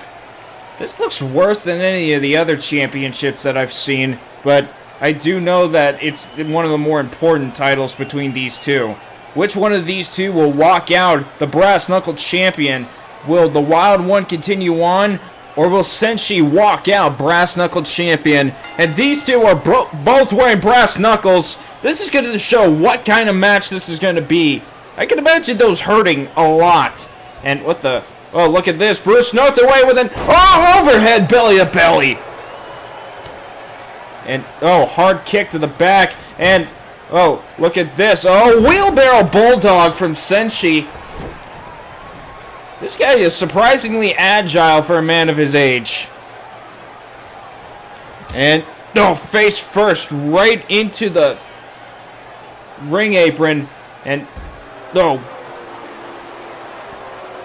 Yeah, these two are going to be brawling outside, aren't they? Oh, this can be interesting to say the least. Oh, elbows to the midsection. And, oh. Tossing Bruce out to the other side of the ring. And, oh wait, look at this. Bruce with a German suplex right onto the freaking floor. Jeez. And, oh, was about to go for an STO, but Senshi gets out of it. And, oh. Face first right into the ring apron again. And, oh, there's the punch right into the face with the brass knuckles and those hard kicks of Senshi.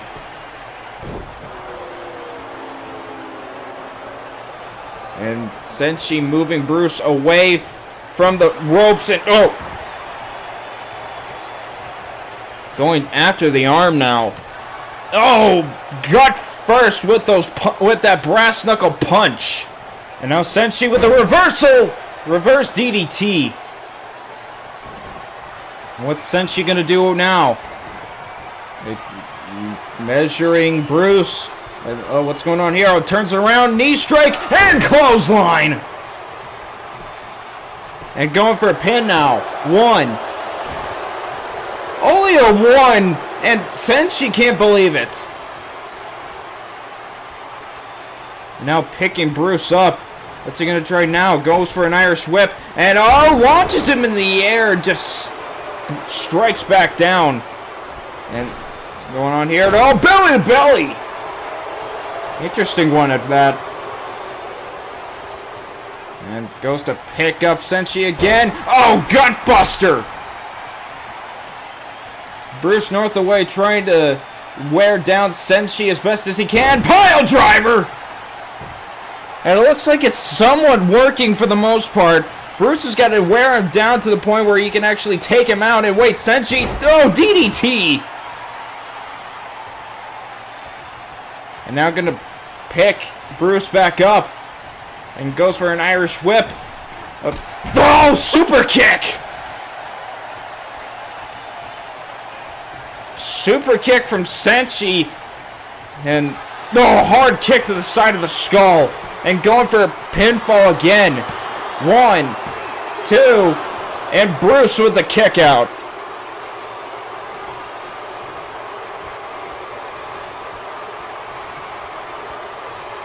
And away goes Snapmare into the next snap. Senshi is all over Bruce right now. The Wild One is in trouble. Or is he? Oh, short arm clothesline. And now, what's he going for here? Oh, kick to the midsection. Oh, double arm DDT. And going for a pinfall. 1, 2, and Senshi still kicking out.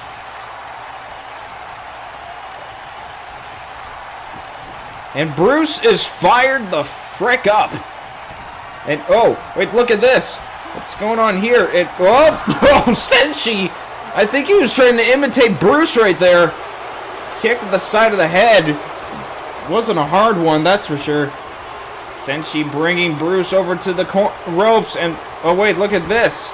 Oh, Irish whip and, handstand into Hurricane Rana. I almost said shooting star there for a moment. And going for it. Oh, hard kick to the skull. And Senshi going for the pinfall. Is he going to get the first fall? Yes, he does. The first fall going to Senshi. Now we move on to whoever receives the second fall. If Senshi gets the second fall, then he'll be the victor of this match. And, oh, jeez! Mini springboard senton from Bruce as he just takes out Senshi. And, face buster of some sorts, whatever that is. And wait, Senshi, Northern Light suplex. And Senshi, what's he going for here? Moving Bruce again. Oh, wait, it looks like he's going to try to measure him up. Again, knee strike, clothesline. And goes for a pinfall. 1, 2, and Bruce kicks out. Senshi did not get the second fall. I was about to go for the kick to the side of the head again, but Bruce got back up before he could let that happen. And there's some punches now. And what's going on here? Oh, gutbuster again. And, hard punch. Hard punch. Another hard punch. And, looks like he's doing a little dance. And there's the other hard punch. It's gonna hurt more with those brass knuckle shots.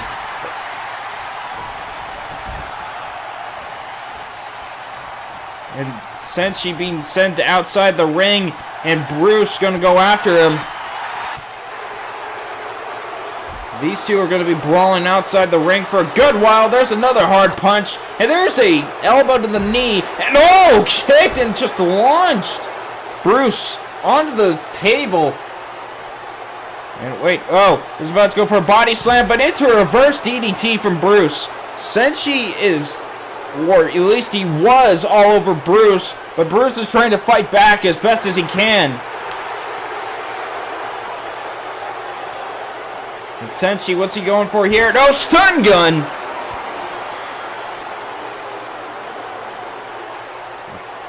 Eesh, Senshi and Bruce, Bruce has been busted open with a headshot to the ring apron.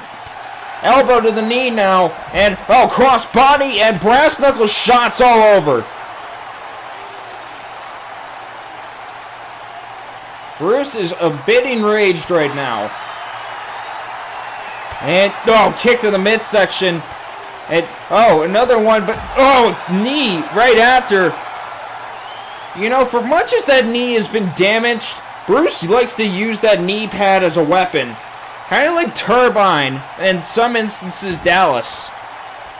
Or at least that's just me thinking. Slamming Senshi right onto the mat now. What's Bruce going to do here? Moving him away from the ropes or something? And wait. Oh wait, what's he? He's going for a dirty pinfall.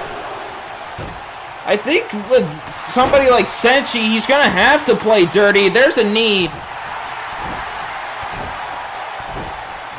And Bruce is now getting all over Senshi.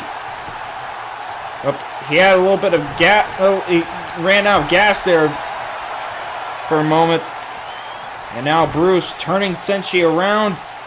Kick to the back. And oh, elbow.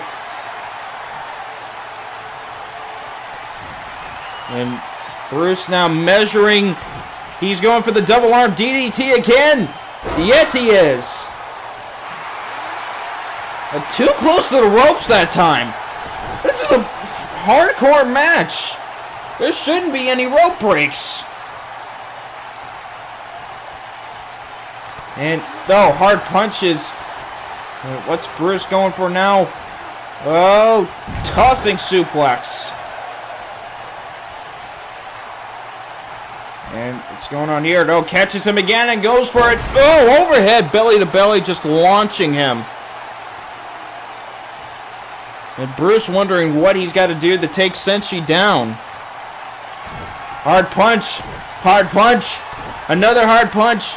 And goes for the right hook. And busted open Senshi. And, oh, trying to go for another overhead belly to belly. But Senshi getting out of it. Oh. Michinoku driver. And there's a kick to the back. Hard punch now, and again, and going for, oh, he's just doing his own thing. I think this is just to try to irritate Bruce even more or something. And, oh, only a kick out, and a man kick out of two. And Senshi measuring Bruce now, and, oh, dodges the, oh, kick to the side of the noggin. And Bruce getting fired up right now. Senshi with a headlock. Wait, oh! Hard punches now! He's going to try to mess with Senshi! And Bruce with the hard right hook. And, oh, look at this. Oh, DDT, straitjacket. And Bruce now gonna go for the pinfall. Is this over? Oh, so close! He could have gotten the second fall, but he was so close that time. And, oh, kicked in the midsection. And, oh, there's the DDT. 1, 2, and Bruce with the second fall. Now, whoever gets the last fall wins. And oh, and here comes the headshots right into the turnbuckle.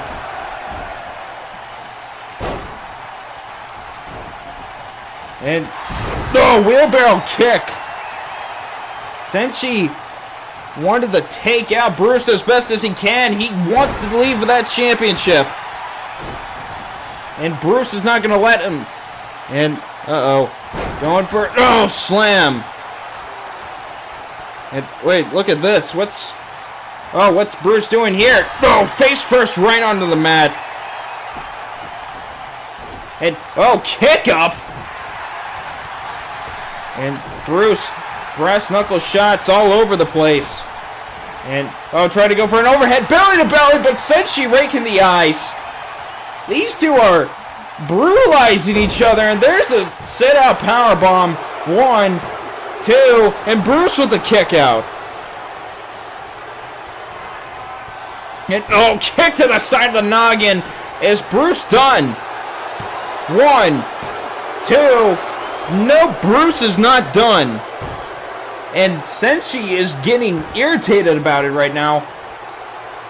And I think he was about to go for that kick to the side of the skull, but I think he couldn't hit it. Oh, looks like he's going to try to make up for it now. And, oh, Bruce just dodges it again.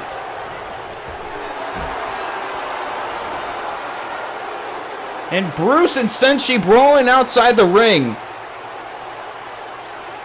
And wait, what's going on here? Oh, hammerlock backdrop suplex.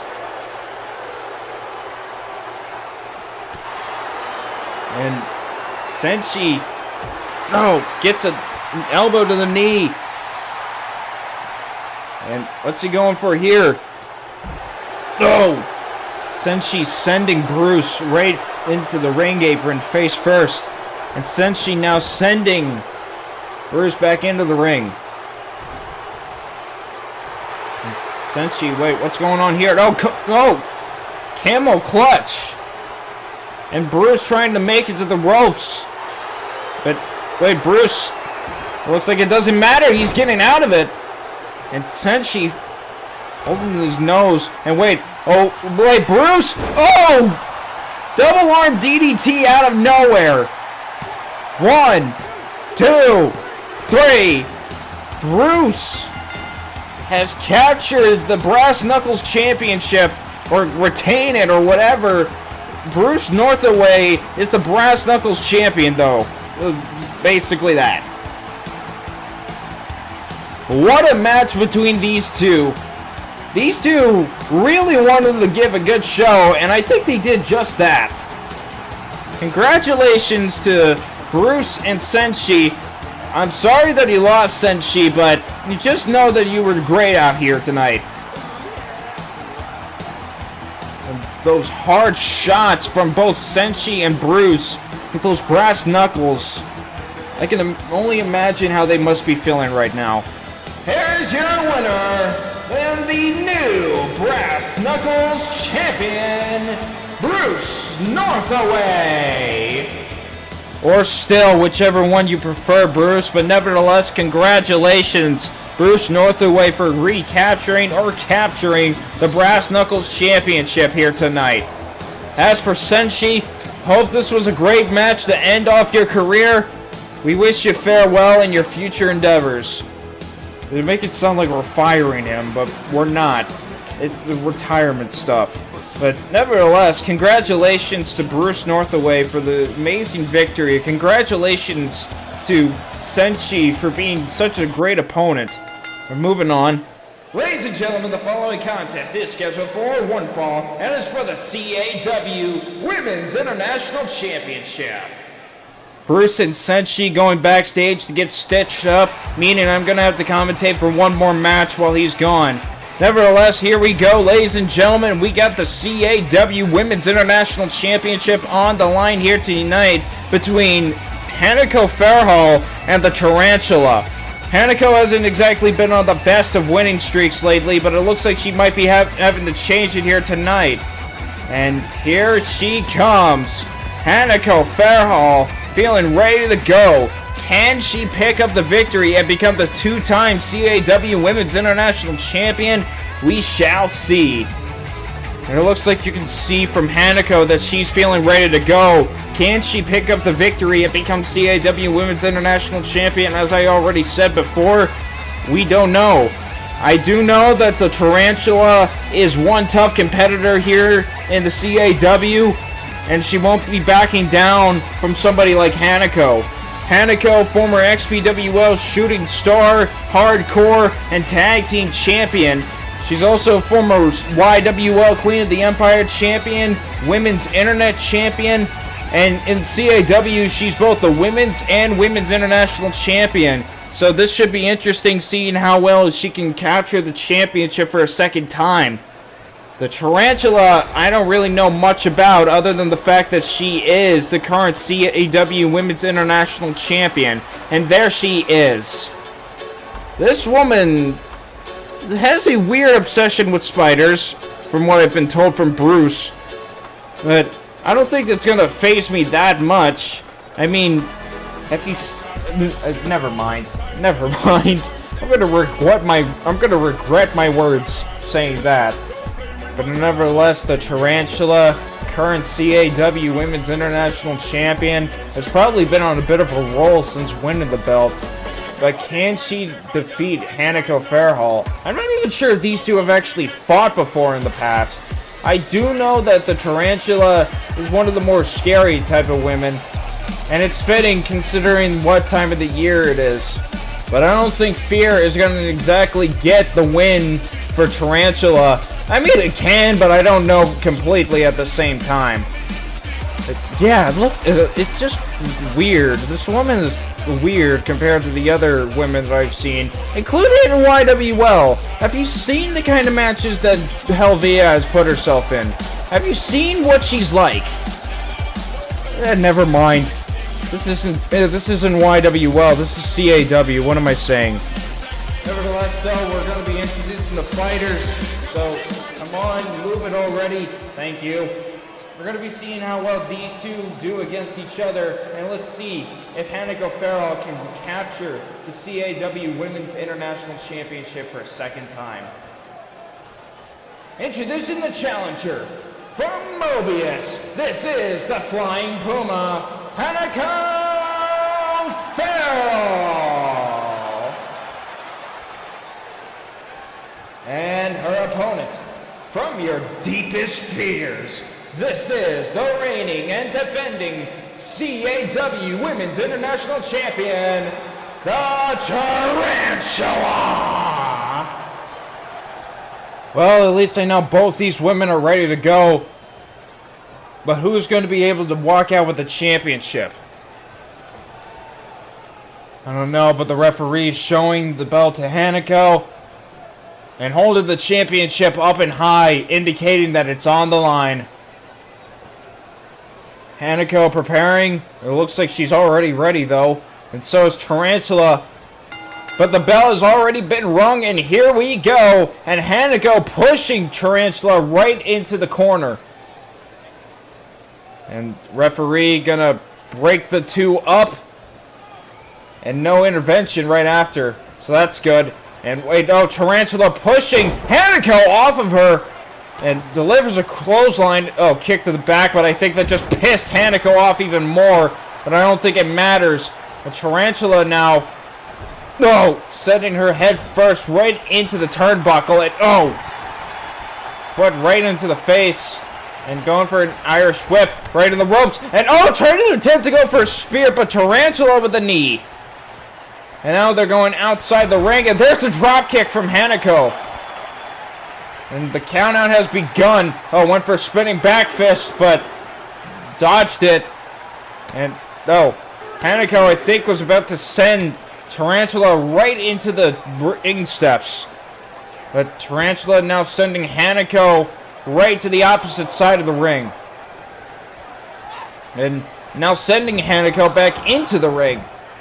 Hanako is in trouble now, and Tarantula is just trying to maul her. And, stomp, and, Tarantula now going after the arm, and, Now, you know one thing about spiders, they like to tear off each individual limb off of its prey. So, this can only go badly for Hanako, let's just say. Russian leg sweep, maybe. Never mind. And going for a, jawbreaker. And, crucifix, but didn't hold it. And wait, what's going on here? Some kind of tilt-a-world slam. And going for a pin right after. But only a 2 count. And Tarantula.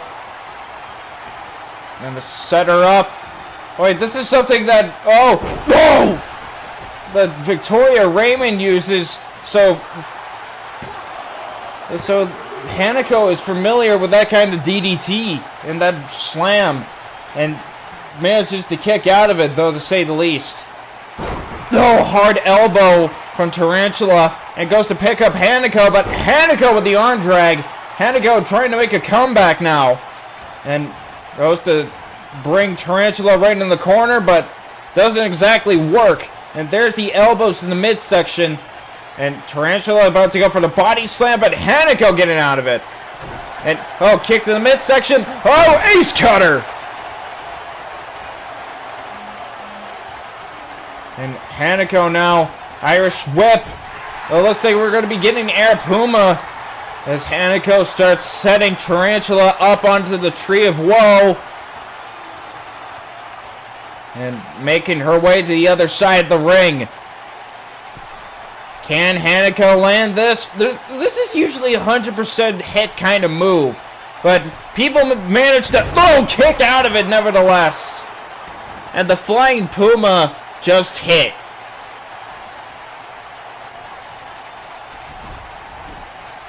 And Hanako moving Tarantula away from the ropes. 1, 2, but wasn't enough to knock out Tarantula entirely. Hanako now, what's she going for here? Irish whip. And into Hurricane Rana. And Hanako taunting. I think she's wanting to get a little fired up here, and it looks like she is. Clotheslines. And, single leg drop kick connects. Now goes to pick up Tarantula again and going for another ace cutter. But not going for the pinfall. I don't know if that's a smart idea, Hannah. And bending the arms back. And just stretching them out. Tarantula is in trouble. And, kick to the midsection and... Uh-oh. Hanako! No, jeez! And is she out? 1, 2. Yes, she is. Hanako is now 2-time CAW Women's International Champion, knocking out the Tarantula in the process. Congratulations to Hanako for the victory. And better luck next time, Tarantula. But nevertheless, this was a good match to say the least. There's the elevated DDT used by Tarantula that almost could have gotten Hanako the victory, but it didn't. Hanako is a lot tougher than you think, and it is evident here tonight. She was prepared, she wanted gold, and it looks like she got it. Congratulations to Hanako Fairhall for picking up the victory as well as the championship. Eesh.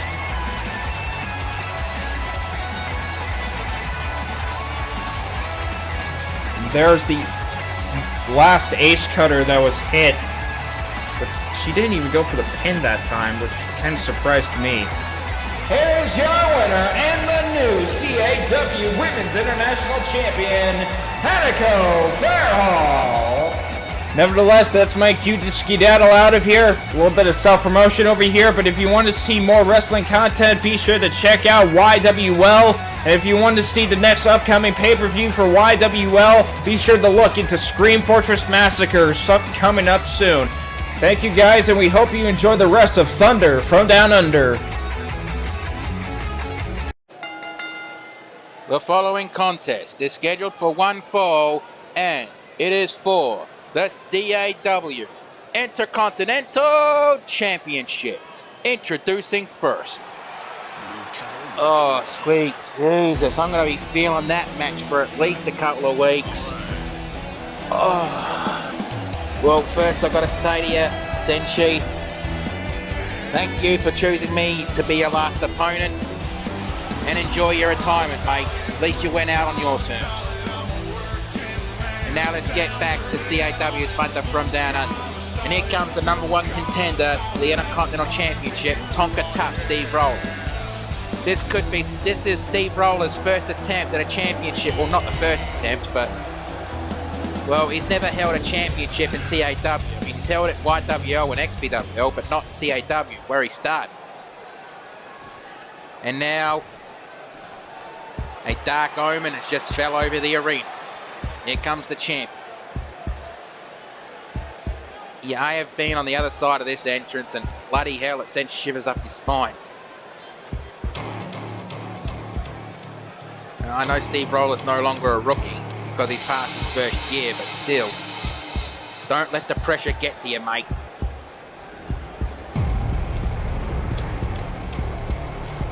Oh, I need a drink. Yeah, but Nurse Banshee basically told me because of the amount of blood I lost out there, I'm not allowed to touch any alcohol, at least for the rest of the night. So there goes my fun night of celebration.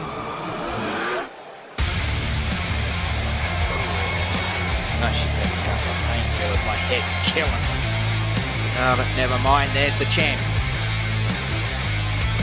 The Demon Racquetball, showing off the Intercontinental Championship. Now, as far as I know at this point in time, the Demon's only one championship away, the YWL, from being the first man in 3 promotions to capture every single championship available to you. He's held everything in XPWL, everything in CAW, but just one title away from YWL. Off the top of my head, I couldn't tell you which one it is. Jim will probably tell you on his show. And by the way, thanks Jim for covering the 2 matches for me. I'll owe you a drink as soon as I'm allowed to drink it.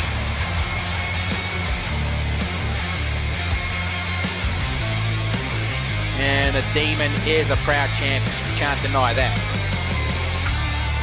But I'm very surprised it was him that was chosen at Night of Gold instead of somebody else. But Dan Pongatua has always been the kind of guy who actually wants a challenge.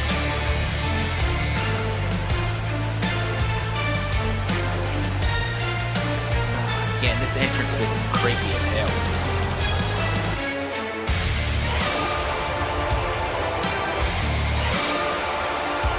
Well, again, don't forget to check the descriptions in this video below for any other wrestling action you want to see while CAW is on hiatus. Sorry if I'm not a bit with it at the moment. I mean, I just went through about 20 minutes of hell. Brutality and hell. And you want to know the funny part? Me and Senshi are actually best friends, believe it or not. The brutality was shown out there. You wouldn't believe we were friends, would you?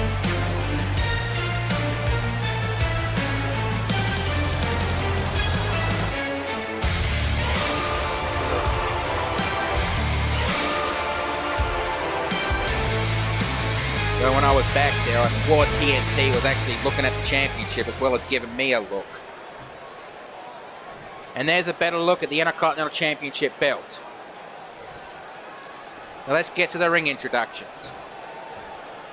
Introducing first, from Minnesota, this is Tonka Tough, Steve Roller!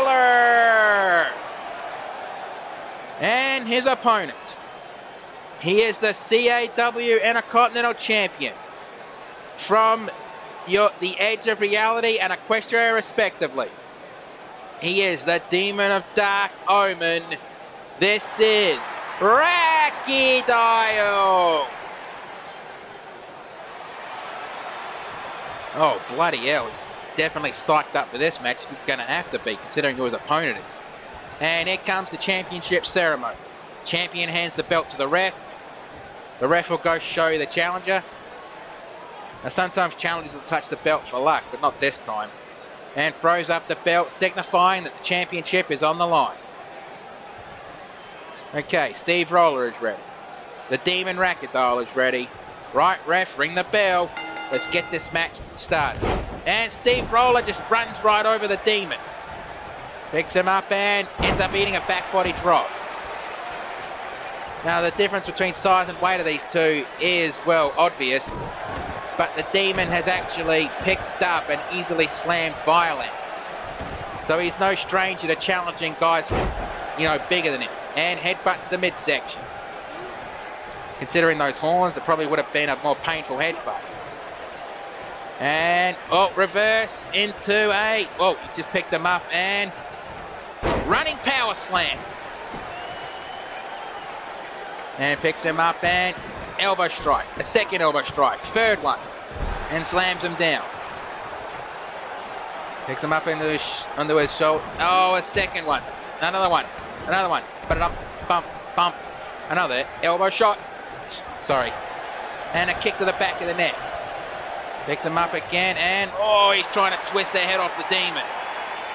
Possibly the only way you're going to be able to kill a Demon is to twist his head off. But, meh, I wouldn't know. I'm no expert in the occult.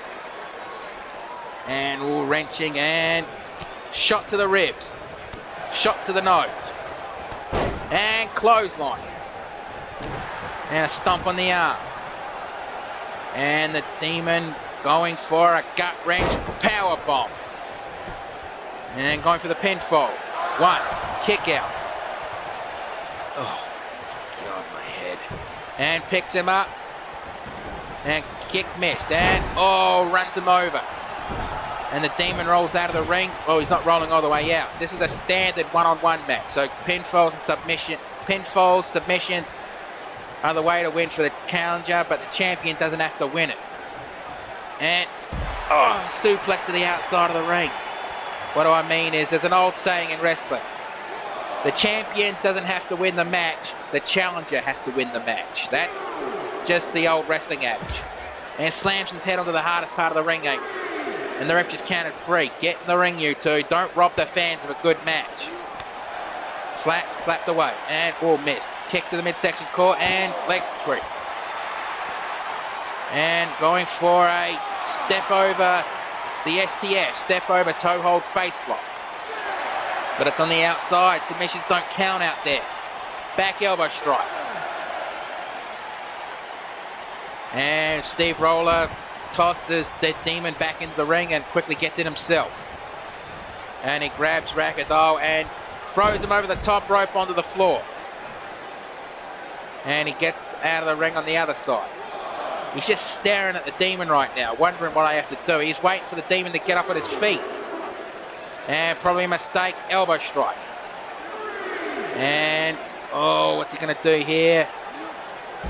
Pump up power bomb with a pump up cutter. I think that's what you call it. Either way, he picks him up and kick to the midsection. Reversal. And caught the punch and slap in the face. That's probably a mistake there, Demon, because a slap in the face is a wake-up call most of the time.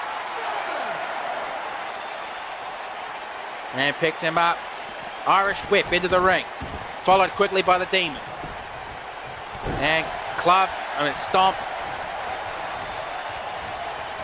And he's just taken elbow strike, a second elbow strike, and a third elbow strike. Shaking off the cobwebs. And standing back body drop. And now he's measuring the Demon up. Is he going to go for that move? And here comes the compactor. Slams him flat. And goes for the pinfall.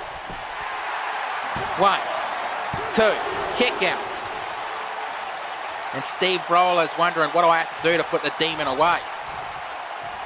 And stomp missed. Kick to the midsection. And DDT. And gets straight back onto his feet. He picks up Steve Roller and Irish whip into the turnbuckles. And tosses him out of the ring. And, well, what the hell's the Demon doing here? Well, looks like he's gone for a running start and torn. NATO DDT. Picks him up and, reversed into a, gut wrench, running power slam. I don't know what kind of strategy you have to do against a power guy like Steve Roller. Shot to the rib and headbutt. And Irish whip back into the ring. Quickly followed by Steve Roller. And Steve Roller psyching himself up. And, on his backhand, kick to the jaw. Clothesline. Ducked. Back body drop. Followed up by a spine buster. And picks up the Demon. And, what's he going to do here? He's dragging him to the ropes. This match puts him there and Irish whip and, bloody hell. Well, Steve Roller definitely psyching himself up. He's walking around the Demon to his leg thing. Knee kick to the knee. And looks like the Demon's going to go for something here. And he's gone for a power bomb. Oh, right onto the ropes. He's just staring at Steve Roller, wondering, what do I have to do? Obviously wondering that. Come on. You can't just let him recover. That's a rookie mistake. And you're not a rookie. Back elbow strike. And collision. And picks him up and choke toss. And Steve Roller, like, Steve, don't do that. Guys, your size should not go to the top rope. And that's probably one of the reasons why, is because he just copped a Ric Flair. If you don't know the reference, try, just look it up yourself. And going for the pinfall. 1, 2, kick out. And the Demon picks him up. And what's he going to do here? The DDT. And that looked like a painful DDT. And gassed himself. Stomp on the arm. And here comes a gut wrench powerbomb. And the Demon picks up Steve Roller and, oh, the buzzsaw kick. Is that going to be enough? Oh, bloody hell, I need to try to keep it down my head. Oi, stagehand, could you fetch me a couple of Panamax? Yeah, I need to kill this pain so I can do the rest of the show. Cheers, mate. Sorry, I just missed that. I was asking for a couple of painkillers. And picks him up. And back body drop onto the W with the CAW logo in the middle of the ring. And shakes the cobwebs off. He's just waiting for the Demon to get up and, whoop, missed that one. And, well, what Steve, what the fuck are you doing? Oh, fucking hell. The dancing elbow drop. I love seeing that out of him. Because I'm surprised a guy his size can move like that. And shot to the midsection. Kick to the midsection and Irish whip to the turnbuckle. Well, Steve Roller saw that one coming and clothesline. And going for a claw hold. That's not a submission, that's more of a wear you down type of hold. Yeah, there's pressure points in the shoulder. If you pinch it hard enough, it really hurts. And going for the pinfall. 1, 2, kick out. Well, Steve taking his time, that was probably a mistake. Kick between the shoulder blades. Stomp on the arm. And, oh, bloody hell. And picks him up and, oh, side slam. Oh, cheers, mate. Give me a second. Oh. Whoa, headache's basically gone. Where'd you get those? Okay, cheers, mate. Yeah, I should be good for the rest of the show now. Okay, picks him up and short arm clothesline. He picks him up onto his feet and, oh no, reverse DDT. And the Demon picks up Steve Roller and buzzsaw kick. Oh, that was painful. And the Demon going for the pinfall. 1, 2, kick out. And kick between the shoulder blades and Roller's up like he didn't even feel it. And a power bomb, holding right onto it. 1, 2, 3. Oh no, and a modified Boston Crab. Yeah, Boston Crab. Nope, the Demon powers right at him. And Rat using the rope to prop himself up while Steve Roller is trying to psych himself up. And again, it looks like Steve Roller is going for that dancing elbow drop of his. Seriously, how does a guy his size move like that? And back body drop. And the Demon is measuring up Steve Roller. Is he going to hit the edge of reality or the crucifix? He's gone for the crucifix bomb. And, oh, he aims for the top turnbuckle. And dragging him away from the ropes and going for the pinfall. 1, 2. Oh, he kicked out. And the Demon basically screaming at the ref, this is how you count, 1, 2, 3, shoulder tackle. Considering the kind of abuse that these referees take, I'm not surprised that it's just water off a duck's back at this point. And Steve Roller rolls under the bottom rope and props himself up. While the Demon is just waiting for him to get back into the ring. And here comes the compactor and nails it. And goes straight for the pinfall. 1, 2, kick out. And Steve's showing a bit of frustration, and honestly I don't blame him. That was probably his best move. And picks up the Demon and back body drop. And now the Demon's going into the turnbuckle and looks like he's about to hit the edge of reality. No, twisted reality, I'm sorry. Twisted reality. That fucking duck walk of his. And now he's just waiting for Steve Roller to get up, and Steve Roller's getting up, and here comes Twisted Reality, and nails him. And I think he just busted open Steve Roller. And Demon didn't go for the pinfall. That's probably a mistake. Kick, caught, and clothesline. I think seeing his own blood just psyched up Steve Roller big time. And Irish whip into the turnbuckles, and body splash. And oh, here it comes. And sound the horns. Here comes the caterpillar. And elbow drop. And Steve just dragging the Demon away from the ropes and going for the pinfall. 1, 2, 3, that's it. Oh, bloody hell, that was a match. And congratulations, Steve Roller, on your first championship in CAW. Now let's take a look at the replays. And I think that was basically at the beginning of the match. Steve Roller definitely showing his power game in this one. And that's one of the 2 dancing elbow drops. Because I'm still surprised the guy his size can do that. And a kick behind the back, and he just stomped on the forearm. And yep, there was the buzzsaw kick, and I don't think that was the one that made him bleed. But either way, let's get the official word.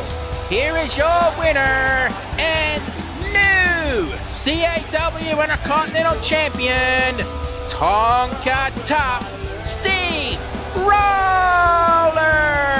Let's get to the next match. The following contest is scheduled for one fall. Introducing first.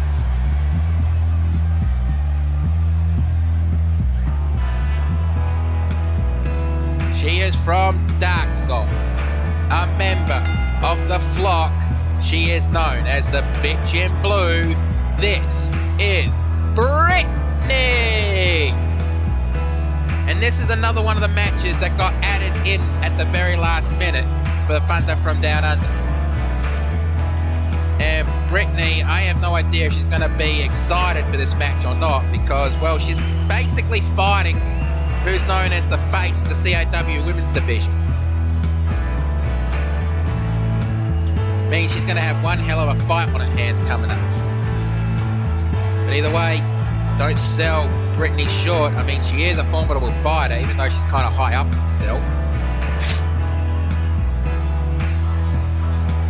Yeah, I said that. She'll probably want to kick my ass for it later. But considering the war I just went through, I don't think being in a fight's good for me right now.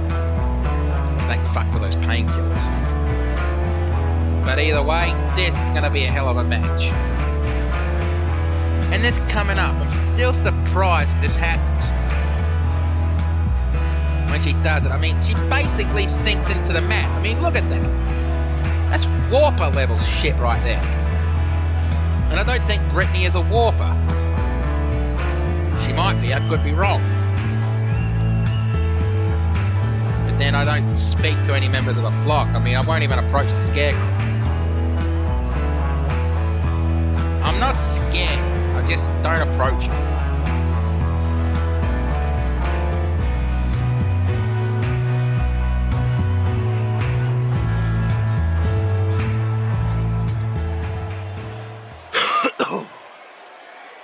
But either way, here comes her opponent.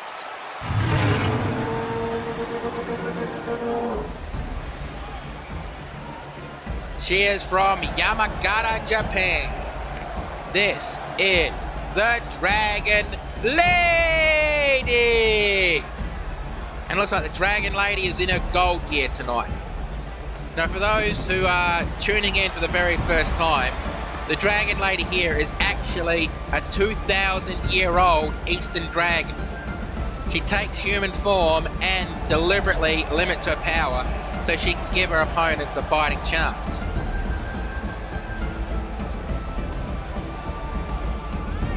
And Dragon Lady is one of the wrestlers who is one championship away from being a Triple Crown champion. But I don't think she has any interest in the tag team titles. If she has, I have no idea. She hasn't picked a partner yet. But here comes the bit of her entrance I hate. Oh, bloody hell. I think she's going to set the roof on fire every time she does that. But either way, the Dragon Lady is ready for this battle.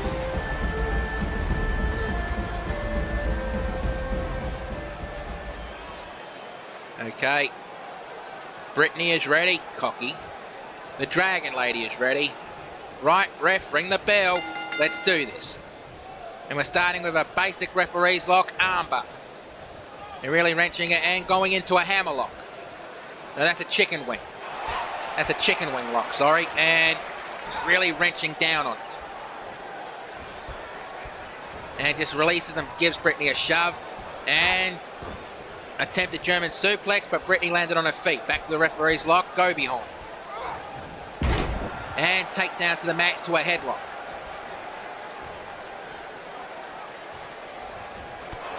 And knee to the face. Ooh, that looked painful. Shot to the ribs. Kick to the midsection. And on the shoulders, Michinoku driver. And elbow drop. A kick, and she missed that one. And elbow strike from behind, a second one. And we're going into a snap suplex. And slams arm into the mat. And dragging Brittany into the middle of the ring. Knee strike. Well, dropping her knee on the face of Brittany. Into the sitting position and kick between the shoulder blades. And hip toss takedown. Picks her up. Knee, elbow strike, overhead punch. And Irish whip into the turnbuckles and elbow strike. Stomp on the lower back. Picks her up. Jawbreaker. Elbow strike. Slap to the face. And a back elbow. Back. Oh, Dragon Lady moves so fast that you can hardly call her moves. Picks her up. And roundhouse kick. Oh, looks like she's going for that hip attack. I mean, several times she wants me to call that a tail swing, but I don't think that's a good name for it. So I'll just stick with the hip attack. And drags her into the middle of the ring. 1, 2, kick out. And Dragon Lady has that shocked look like she can't believe Brittany just kicked out of it. That wasn't the Dragon Lady's best shot. Oh, it looks like it's time to protect the Horde with the Dragon Lock. And really wrenching down on it. She's going to make Brittany submit in this move. And no, Brittany powers out of it. Back elbow strike to make her let go. And Irish whip and drop down. Leapfrog. And neat kitchen sink knee to the gut. Kick between the shoulder blades. Elbow strike. Elbow drop. Picks her up. Super kick. And now Brittany is measuring up the Dragon Lady. And, oh, fucking hell, a spin wheel heel kick. 1, 2, 3. Oh, that was close. And Brittany definitely has that shocked look on her face like, I can't believe the Dragon Lady just kicked out of it. Picks her up on her feet and hip toss takedown. And she picks Brittany up, and what's the Dragon Lady doing? She's dragging Brittany to the ropes. And hangs her on the ropes, and Irish whip to the other side. Well, whatever she was planning, she kind of mistimed. And hip toss, headlock takedown. Back elbow strike. Looks like she was about to do a headbutt. And kick to the knee, roundhouse kick to the gut, stomp to the hand. Kick between the shoulder blades. And Dragon Lady is systematically targeting joints. They kick between, no, that was a kick to the lower back. And she picks her up and clothesline. Second clothesline. Duck and super kick. Dragon Lady picks up Brittany and roundhouse, well, duck that one. Kick to the chest and forearm strike. Slap to the face, slap to the face. Roundhouse kick. Oh, she's going to perform the hip attack from almost the same spot.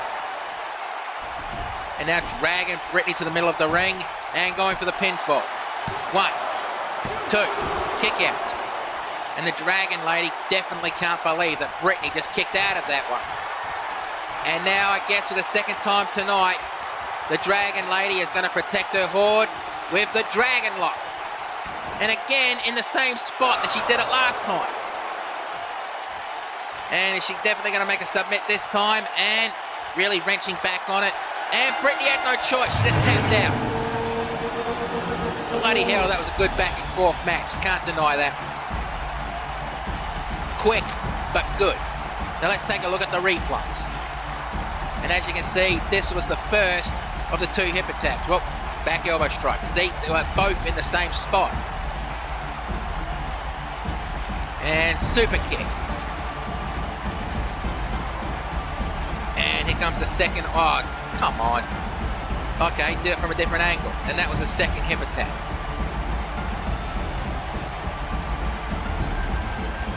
And then going for the pinfall. 1, 2, and that was the kick out. But let's get the official word. Here is your winner as a result of a submission, the Dragon Lady. I guess now that this match is done, the Dragon Lady is looking to recapture some gold here in CAW. But I guess time will tell with that one. Good match. Now let's get to the next one. Ooh, that was good. The following contest is an 8-man elimination match in which the winner will receive a championship match at the first pay-per-view back, CAW Prison Rules, after the hiatus. Introducing first.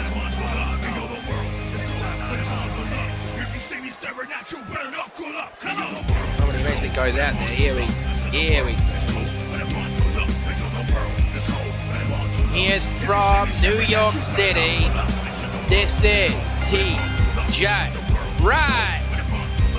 For those of you who don't know, this is the brother of YWL commentator Jim Johnson.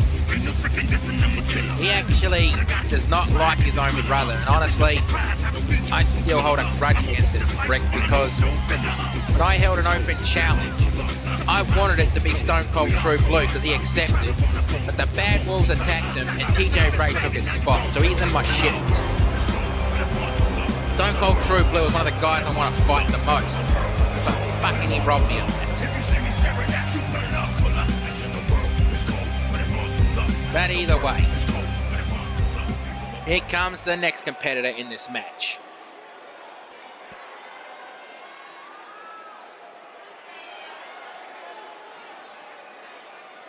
And they really like taking their time when these 8-man eliminations, don't they?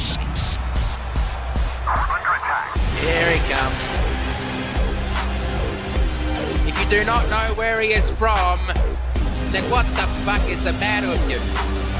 Go buy a globe and look it up, you uneducated mongrel. He is the certified scout main.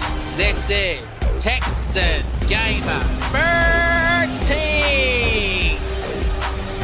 Or he prefers to be called Texan sometimes. I don't know. He has never called me out on it, but I guess he will sooner or later. The Texan in his own right is a Triple Crown champion in CAW. He's held all 3 championships. The Texan, he wants to be back on top, so I guess he's just going to go for this match because he wants the CAW title back. Or the tag team title back. I don't know if he wins it. The winner picks whatever championship they go after. And now introducing the next competitor in this match.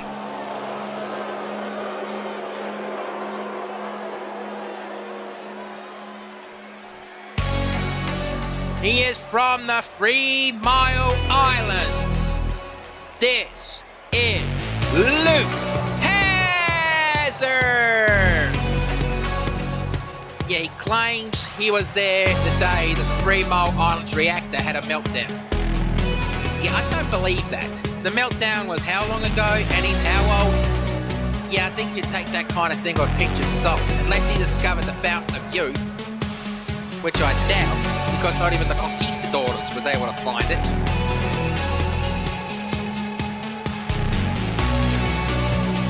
Even if there was a fountain of youth, I'm pretty sure the SCP Foundation would have a fucking claim over that.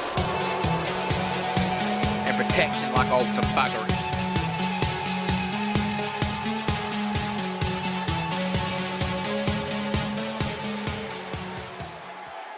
But now, introducing the next competitor in this match.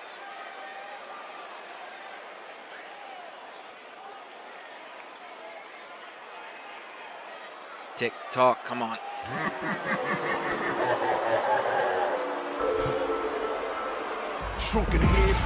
He is from New Orleans, Louisiana. This is the Shaman, Barrett Bar. Yeah, this guy gives me the absolute creepity creeps. I mean, weeks ago, he actually walked up to me and said, "Would you like to shake an old sinner's hand?" Yeah, I just gave him a beer and walked away. I do not want anything to do with this wank. There's a lot of things you don't mess with, and fucking voodoo was one of them.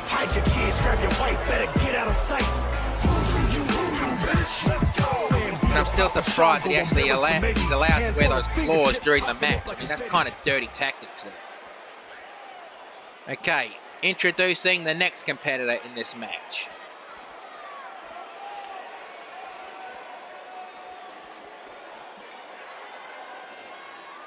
And when he does, God, that imagery throws me off every time. Alright, now introducing the next competitor in this match.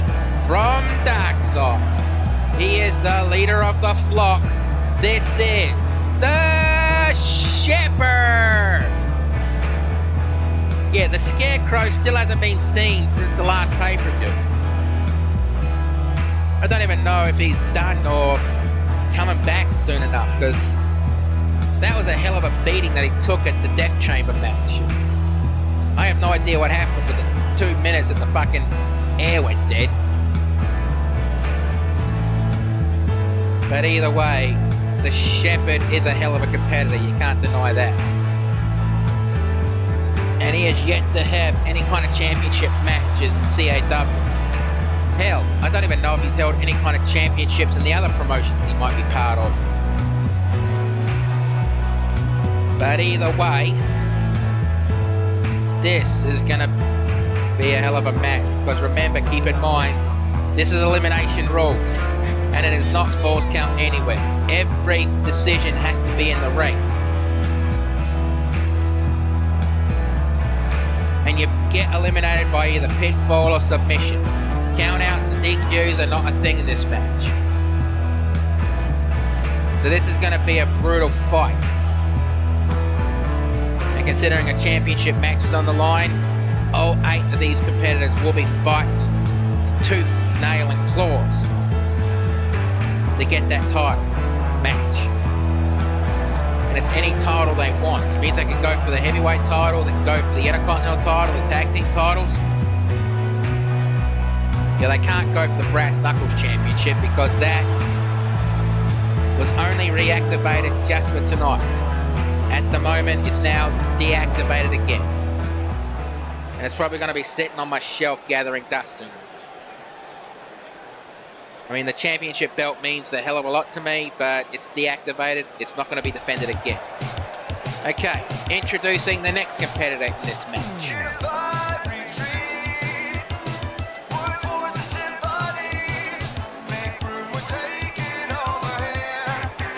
if he ever decides to go out. And here we go. He is from the realm of shadow. This is the inverted shadow. Yeah, the inverted shadow is a co-holder of the tag team title and the Intercontinental title. Another one who's in the club of So Close to Triple Crown. But at the moment, there's only 3 members of the Triple Crown club. Little Pip, Texan Gamer, and the Demon Rakazon. And Little Pip has the distinction of being the first one to have the Triple Crown title. Not that Triple Crown title that the Demon did, held all 3 major championships in CAW, YWO, and XPW. A feat I do not believe will ever be done again. And even if it is, I don't think the 3 companies will allow it to happen. But either or, that was a good championship, and I even challenged for that title. Making the Demon bleed, I might add. But so close. So close. Did eventually get to become CAW champion, but that was a close breaking match. But enough about me, let's talk about me. Okay, done with that.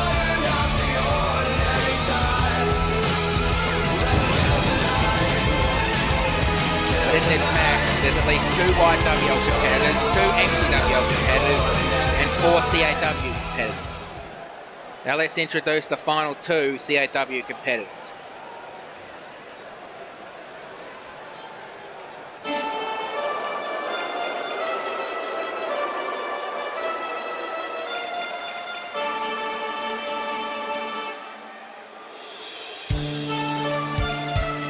He is from Italy.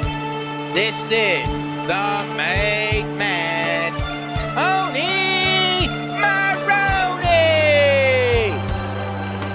And Tony Maroney heading to the ring. Well, he was the one I actually catched him breaking the bank, but, well, he doesn't hold any ill will towards me, but I guess this could be his chance to get the championship back. So if he wins this match, it's one step closer. I mean, he did fight Angelico at the last pay-per-view. Came up short, I might add, but close enough. You can't deny Tony Maroney is a hell of a competitor. I mean, 2-time CAW champion, how can he not be a hell of a competitor? Even though he's part of the Mafia. Yeah, I'm not going to make the jokes of, he's not in the Mafia, he's in the waste industry. And I'm not just saying that because he threatened to put me in a cement overcoat. Yeah, those jokes are done. He doesn't deny he's part of the Mafia. Why bother? Everyone can already tell he's a Mafia man. I mean, the made man. Seriously. Son. Alright, now introducing the final competitor in this match.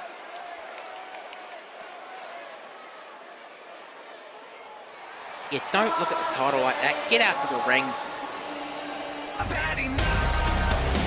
From Blackpool, England, this is TNT.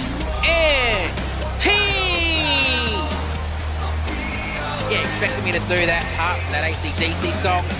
I don't think so. Because that also was on run its course. But you should have seen the look TNT just gave me as he walked past me in the gorilla position. And then at the Brass Knuckles Championship. I don't know if that was a look of anger or a look of respect. But either way, TNT has a chance to step up in the title division. He's possibly the man who held the Intercontinental Championship the longest. Yeah, even with his size, he actually defeated a lot of competitors in those matches. I mean, I'm not going to go through the list of who he defeated, but that title run was eventually stopped by Angelico. But that's enough with the introductions. Let's get to the match. Ref, ring that bell. And And here we go, big boot from Luke Hazard to the inverted shadow, and looks like Baron Bass is going after Texan Gamer. TNT after the made man Tony Maroney, and TJ Ray after the Shepherd. And it doesn't mean that the dance partners are going to stay the dance partners, because you saw TNT just went after the made man Tony Maroney. Oh wait, they were still going after each other. Oh, never mind, just keep the action going. This is the kind of match you definitely, I know I've said this a couple of times, so I'm just going to stop myself again. And over the top rope onto the floor. And the Shepherd quickly follows, getting tangled up in the ropes on the way out. Hip toss takedown. And Luke Hazard just put Shad on the middle rope and is choking him on the middle rope. And reverse DDT on the outside. And Shadow rolling out of the ring to catch a breather. And Luke Hazard is going right up to TNT. Jawbreak. Texan Gamer out, and looks like he wants TJ Ray. On the shoulders. Oh, TJ's back just gave out. That's never good. And a stomp to the legs. And body splash. And he's holding it for the pinfall. One. And not even a one count. And Shadow back in the ring.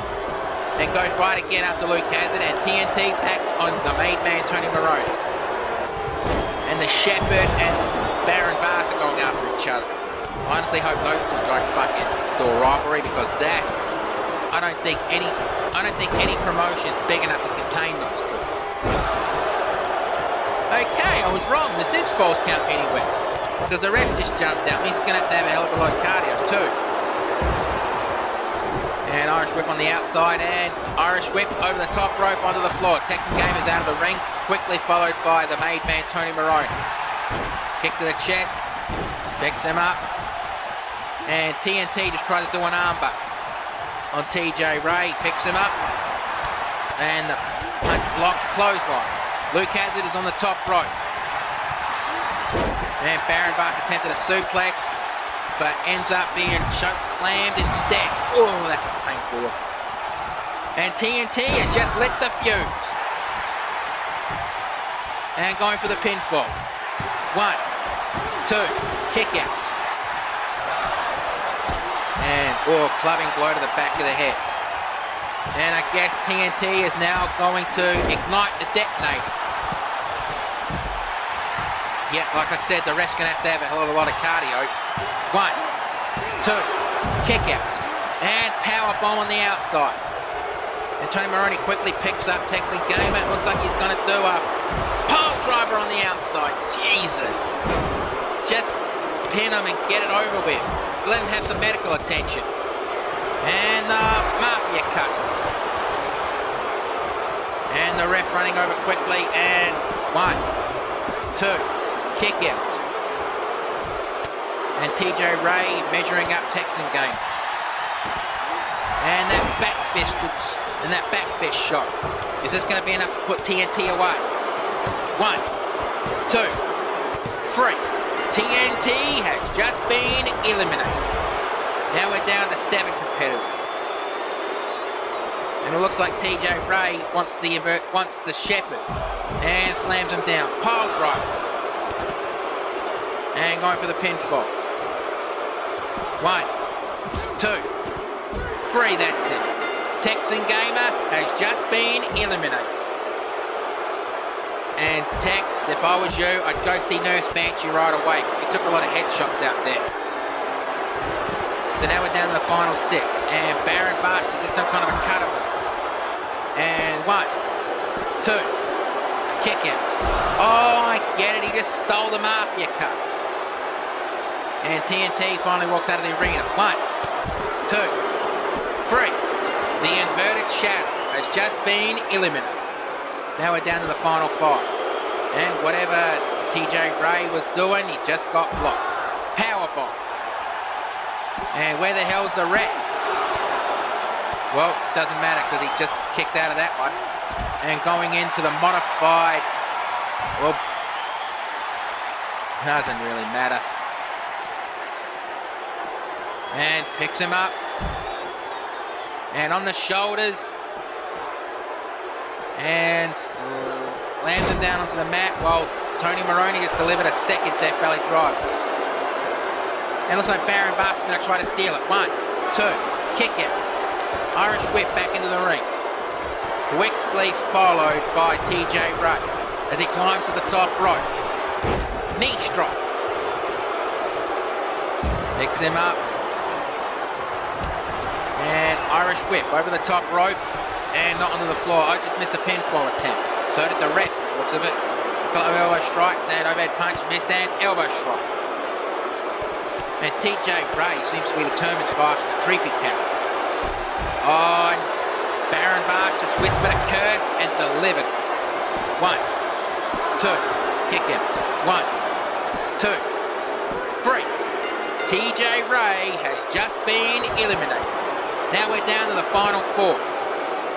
The Shepherd, the Shaman, Baron Barks, the Made Man, Tony Maroney, and Luke Haslam. Implant, DDT, gut wrench suplex. And Tony Maroney, oh, it looks like he's going to try another pile driver. Oh, fucking hell. Kick to the midsection. And it looks like they're trading dance partners. The Shepherd's gone right after Luke Hazard. And the Made Man, oh, bloody hell, that was almost like simultaneous Irish whips into the ring post. And Mafia Cutter attempt and fail. Forearm strike, missed, and elbow strike to the top of the knee.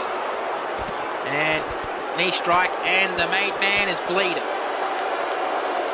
The Shepherd has Luke Hazard on the shoulder and snake eyes on the ring steps. And going for the pinfall. 1, 2, kick out. Luke Hazard picks up the Shepherd, knee strike to the face. And claw move and elbow strike. And Luke Hazard's just walking with the Shepherd and body slam on the hardest part of the ring apron. And Tony Maroney absolutely looks like he's wearing the crimson mask right now. Just like I did earlier. Long ascension. Slap to the chest. Irish whip into the ring. And we have a pinfall attempt. 1, 2, kick out. And Tony Maroney is basically screaming at Baron Vast to get up. And the Mafia cut. And going for the pinfall. 1, 2, 3. No. Baron Bart's still in this match. And Luke Hazard overhead punch and Irish whip over the top rope. Oh, bloody. And it looks like Tony Maroney wants to trade. No, he's not trading dance partners. What the hell is Tony Maroney doing? And there goes the meltdown. And going for the pinfall. 1, 2, 3. The Shepherd has just been eliminated. Now we're down to the final 3. And I have no idea what the hell Tony Maroney's thinking there, but he has copped a few elbow strikes to the midsection. And, oh, these are when the triple threat matches become the most dangerous because you really have to have your head on a swivel. I mean, you have to when the beginning of the match with 8 bodies in the ring, but when there's only 3, you could be attacked from beyond. Elbow strike, a second elbow strike, and third elbow strike. Trying to shake the cobwebs out, and strike slash on the face. I think he was aiming for the cut, and clothesline.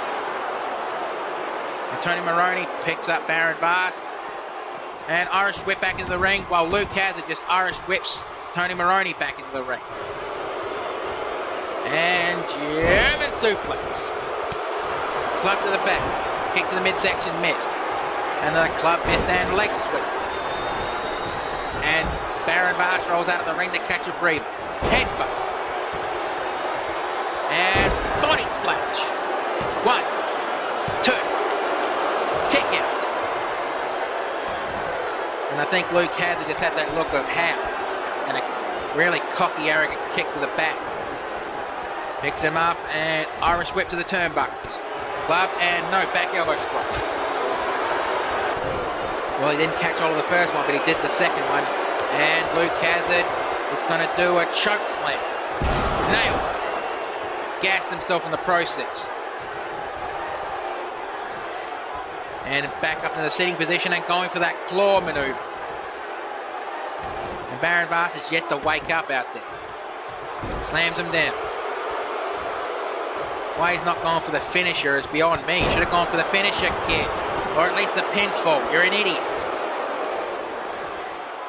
And stomp to the chest. And Baron Avast looks like he's finally waking up out there. And whatever Tony Maroney was thinking there just got kicked off. And Baron Avast back in the ring. And knee, and looks like Luke Hazard has just been busted open. Oh, bloody hell. Is that going to be enough to put Luke Hazard away? Going for the pinfall. 1, 2, kick out. And already Luke Hazard is wearing the crimson mask. Double axe handle. And Uranium. And go straight for the pinfall. 1, 2, 3. The Ciampa. Baron Avast has just been eliminated. Now we're down to the final 2. Maybe not. Meltdown. And going for the pinfall. 1, 2, 3. That's it. Match over. Oh, bloody hell. That was a brutal fight. Now let's take a look at the replays of this one. And that's one of the meltdowns he hit on the inverted shadow. Well, that one he hit from the inverted shadow. He went straight for the pinfall and spine buster. It was a nice response, but a kick to the side of the head. And Luke Hazard there lit the fuse. I mean TNT lit the fuse. Why did I say Luke Hazard? Super kick, and that didn't put him away. And that's when he ignited the detonator. But let's get the official word. Here is your winner, Luke Hazard. Well, Luke Hazard, you got the golden ticket. The only thing is, what are you going to cash it in? Ladies and gentlemen, can I have your attention, please? This is your semi-main event of the evening, and it is for the CAW Women's Championship. Is honestly what that ring announcer should be saying if she wasn't high off her ass talking to a tin can. But never mind, here comes the first woman in this match. The #1 contender. You know her as General Sonya Blade, former champion. This is basically a rematch of from Night of Gold, when Sonya Blade actually got to pick her opponent and she chose Pokemon Girl. That was probably a mistake on her part. But either way, she did capture the Women's Championship last pay-per-view at Rhyme City Rumble in a really epic triple threat 2 falls match. That was probably the match of the show. But either way, you know what, you can't deny, a good match is a good match. But this time, Sonya Blade is 1-on-1 with the champion, not in a triple threat match. And Pokemon Girl did promise that she was going to come out with a brand new costume tonight, so let's see what she has.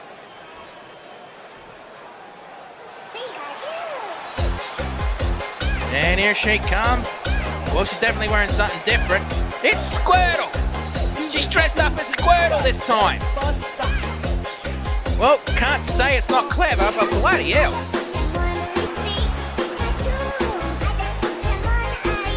And you can hear the fans going nuts right now, especially little kitty winks that love this girl. And seriously, she wasted no time in changing that championship into the design of a Pokeball.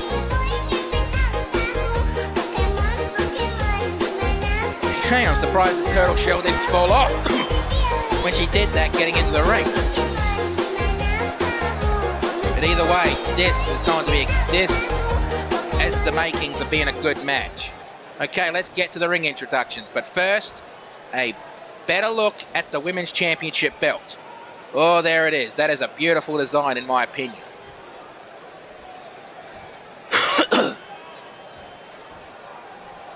Introducing first, the challenger. From Austin, Texas in Earthrealm. This is General Sonya Blade. And her opponent. She is from Rhyme City. She is the CAW Women's Champion. This is Pokemon Girl. Sorry about that. Got something stuck in my throat. And here comes the championship ceremony. And it's the same with every one-on-one match tonight. And once the belt goes up in the air, yep, the championship is now on the line.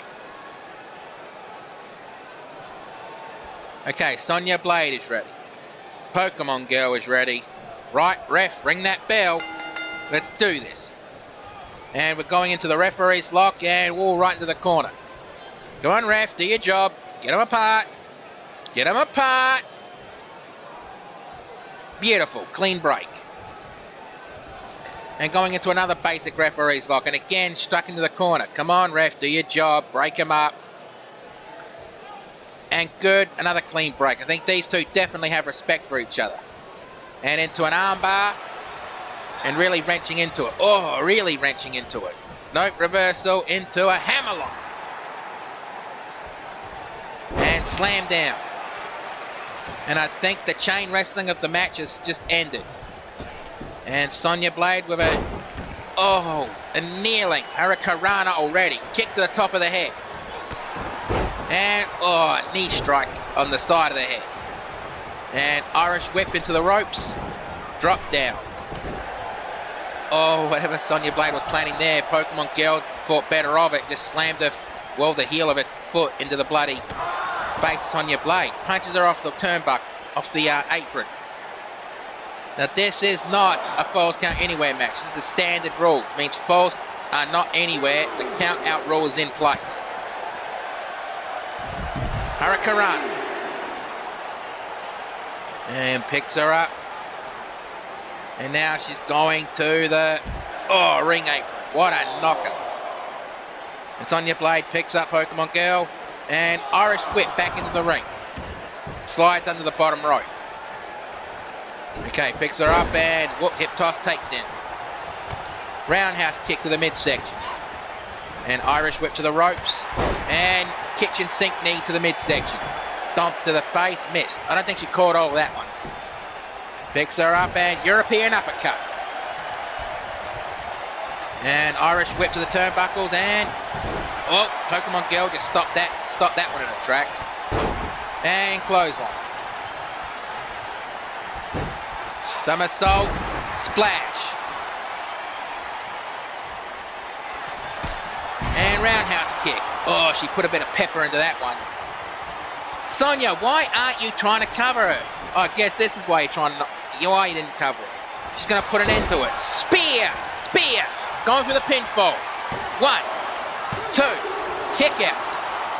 Oh, Sonya Blade can't believe Pokemon Girl just kicked out of her spear. Stomp on the arm. And a stomp on the other arm. But she definitely makes sure she's taken away the gotta catch 'em all move from Pokemon Girl. And rake of the back. Kick to the midsection. And knee strike into a Hurricanrana. Don't celebrate too soon. The match is not over yet, Blade. And stomp on the arm. And now wrenching back on the chin. Oh, really wrenching back on it. And nope, lets her go. And out of it she gets. Kick to the midsection. And the kneeling Hurricanrana. Picks up Pokemon Girl. And, try to go for a leap. An enziguri. Missed. And here comes the head scissors airplane spin. Crash landing. And jawbreaker. And leg sweep. A move broken in Mortal Kombat, but not so much here. Jawbreaker. And here it comes she was trying for a suplex, but Sonya landed on her feet. And Hurricanrana again, going for the pinfall. 1, 2, kick out. I think Sonya Blade's definitely showing a bit of her frustration. Picking her up. And a leaping DDT. Almost looked like Pokemon Go reverse. Oh, Hurricanrana takedown from the mat position. Sits her up. And hammerlock. This is a submission hold, but I think it's more of a wear you down type hold. I mean, nobody expects anyone to tap out from this. She's really wrenching it in. Oh, really wrenching it in. And she lets her go. Stomp, missed. Picks her up. And looks like she's dragging her to the ropes. And on the ropes. And, well, flung her off. And now looks like Pokemon Girl is measuring up Sonya Blade for her tackle. But she calls it the Vault Tackle. And nails it. And wasting no time, going for the pinfall. 1, 2, kick out. And I know that move's called the Vault Tackle, but that was named after the first time she did it in the Pikachu attire. So the name just stuck. Jawbreaker. And Irish whip to the turnbuckles. And placing her on the top rope. Oh, wait, Sonya, what are you doing? Sonya, for fuck's sake. I really wish they'd take this fucking move out of it.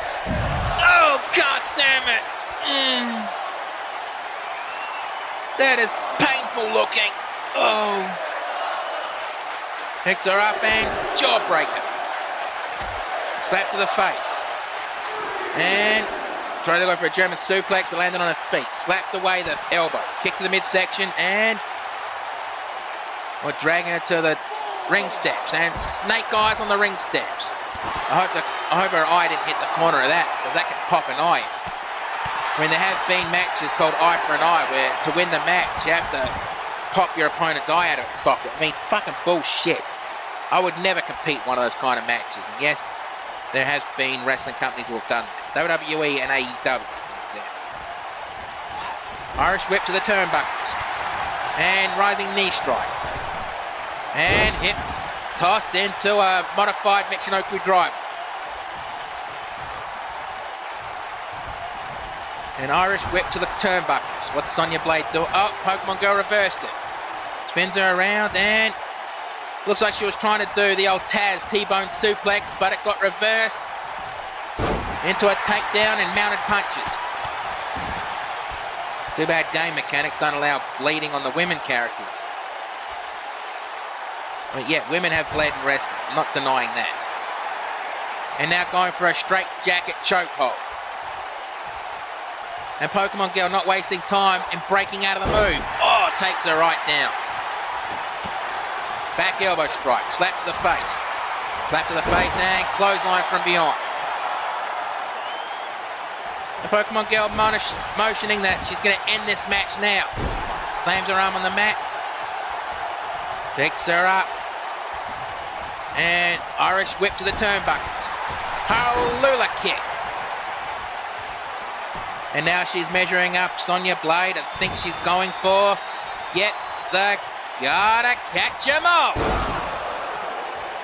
Pokemon. Sorry, had to do it once. Drags her away from the ropes and goes for the pinfall. 1, 2. Oh, close, but no cigar. Or in this case, close, but no pokey fruit. And climbing to the top rope. And, trying to go for a knee strike, and I just had a painful flashback. And Sonya Blade to the top rope, and, she was planning something, but Pokemon Girl just leaped knee and blocked her off, and crossbody. Oh, caught the strength of Pokemon Girl. I'm surprised at that one. Bloody hell. Headbutt into an elbow strike. And spear. Well, that smarter Sonya not going straight for the pinfall there. She was too close to the ropes. But drags her away, goes for the pinfall. 1, 2, kick out. And Blade definitely showing her frustrations in this match. She picks her up onto her feet and Irish whip into the turnbuckles. And now Sonya Blade putting Pokemon Girl onto the top rope. Oh no, and whoa. Pokemon Girl saw whatever she was doing and cut her right off. A knee strike into the jaw. Picks her up. And, a modified STO. I think Pokemon Girl was thinking Volt Tackle just then, but changed her mind. Running neck snap. And, she kicked her off there. And rising her arm. Don't celebrate too soon, Blade. And some cartwheel somersault into a moonsault. Clothesline. Second clothesline. And drop kick. And Blade picking up Pokemon Girl. And, well, she was trying for something, but Pokemon Girl cut her right off. And now she's measuring up Sonya Blade. And I guess for the second time tonight, no, she's not gone for the gotta catch 'em all. Instead, she hits her with a Death Valley driver. Rolling through and gonna double it up into the second Death Valley driver. And nails it. And goes straight to the pinfall. Come on, ref. 1, 2, 3, that's it. Oh, bloody hell, that was a good back and forth match. And I think Pokemon Girl was aiming to hold this championship as long as she held the international title. Oh, fucking hell, I hate seeing that. Painful, trust me.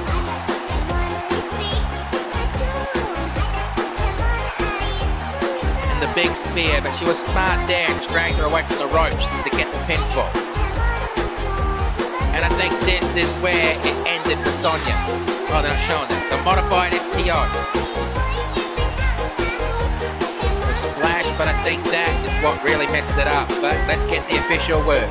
Here is your winner, and still CAW Women's Champion, Pokemon Girl. Oh, that was a good match. Now it's time to get to the next one.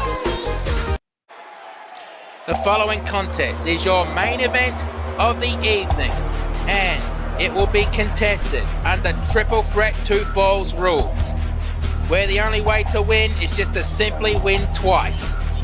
And it is for the CAW Heavyweight Championship. Introducing first, he is from San Jose, California, the self-professed Diamond of Mixed Martial Arts. This is Evangelico.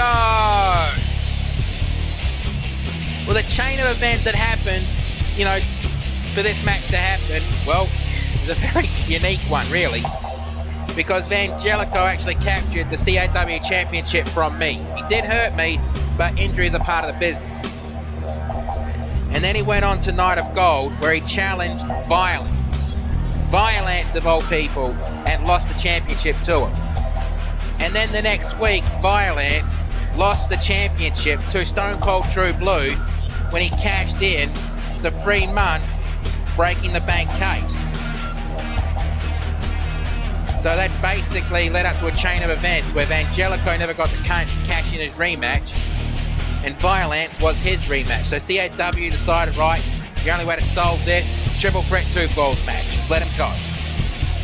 The reason why I can't call for a rematch, because I actually made an agreement that I can't cash in for a rematch. But let's get the next competitor onto the ring. And this guy, as much as I don't fear big guys, this guy gives me the absolute fucking creeps. Because you see the size of this guy, seriously. But let's get to his ring introduction. And the second competitor in this match. He is from Chroma City. He is known as Walking Armageddon, the ultimate hardcore. This is Violence.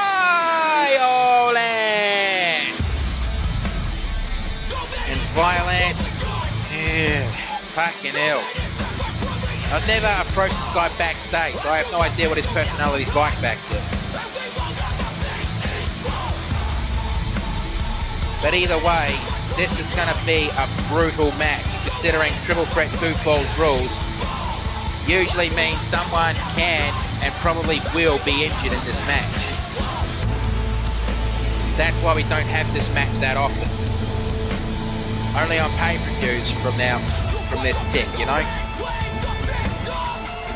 But either way, Violence, even though that's censored there, he is fucking evil.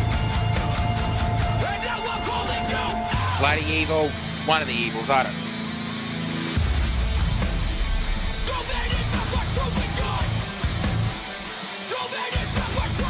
Violence is no slouch. The first championship he ever won was the CAW Championship of CAW. He is former champions from XPWL, YWL, you know, the Super Heavyweight title, the main title. I think he even held the International Championship once. Well, the XPWL International Championship, which is a men's title.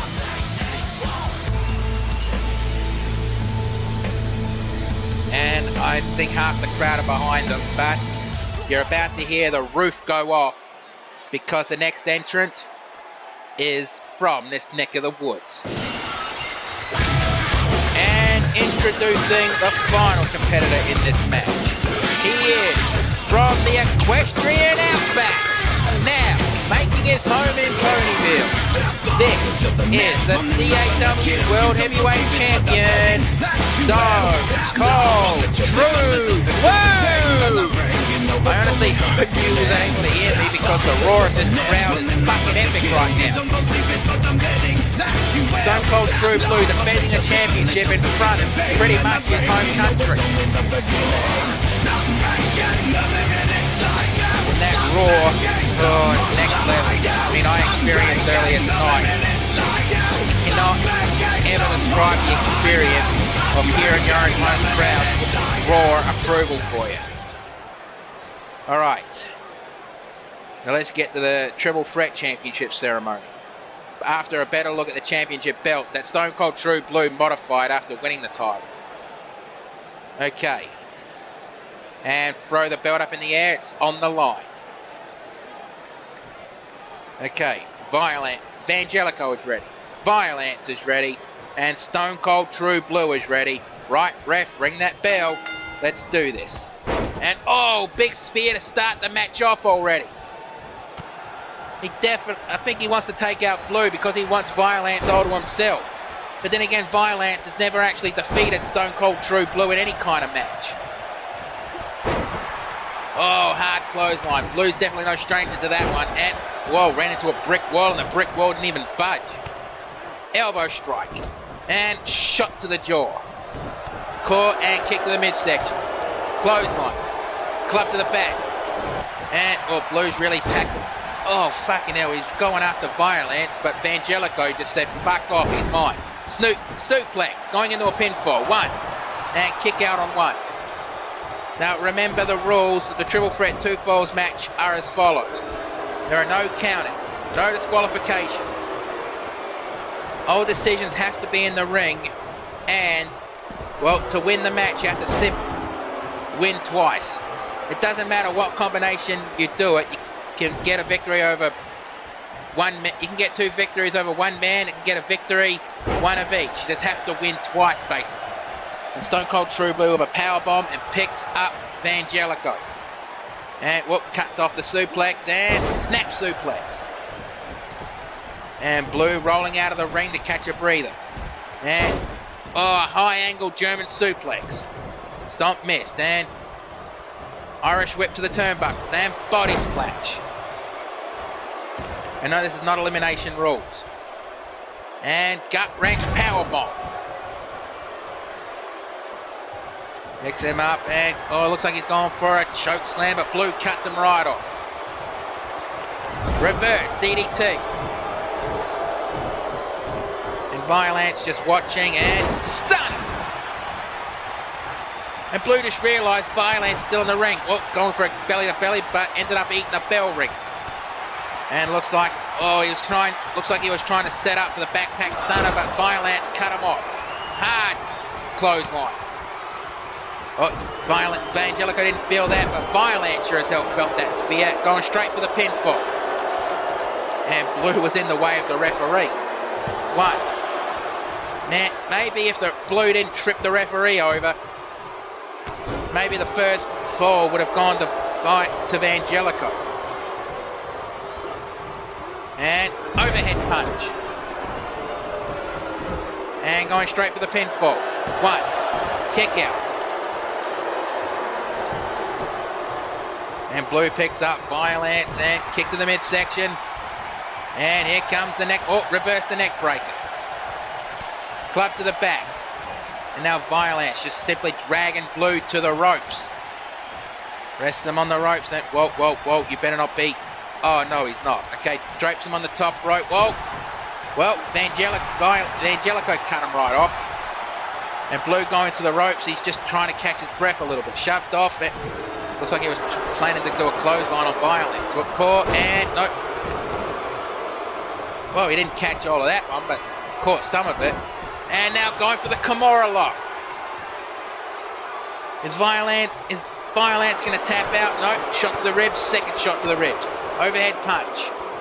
And trying to shake feeling back into that arm. Overhead punch. A second one. He picks up Vangelico and nope. Vangelico shoves him off. And Blue got straight up. And collision. Kick to the midsection. Shot to the shoulder. And gut wrench suplex. Belly to belly suplex. And bail. And going straight for the pinfall. 1, 2, kick out. That's basically the reasons why you have to keep your head on a swivel in these types of matches, especially triple threat two falls matches. And the Diamond Shatter, only just missing the ropes. Going for the pinfall. 1, 2, and Blue cut him off. Basically, you don't want any of your opponents to get a score. And backpack stunner, or the outback stunner. And go straight for the pinfall. 1, 2, kick out. And Stone Cold True Blue could have got the first fall, and he slams Vangelico's back of her head into the mat. Clothesline. He definitely ran into a brick wall there. Well, definitely knocked him down with that one. And Stone Cold True Blue, he's putting Vangelico into the Boston Crab. Really wrenching back hard. And there's no rope breaks in this match. Doesn't matter how much he reaches. And Vangelico just tapped out. And Stone Cold True Blue really must have wrenched that in. But now the score is Stone Cold True Blue 1 point, the other two no points. Now the other two have to play catch up because Blue has to get one more victory in this match to win. And knee strike. And Vangelico with a front headlock, nope, slapped away, and collision. Straight to the pinfall. 1, 2. Oh, that was close. Well, Blue, whatever he was planning, Violence, he said, nope, he's mine. And broke up the pinfall.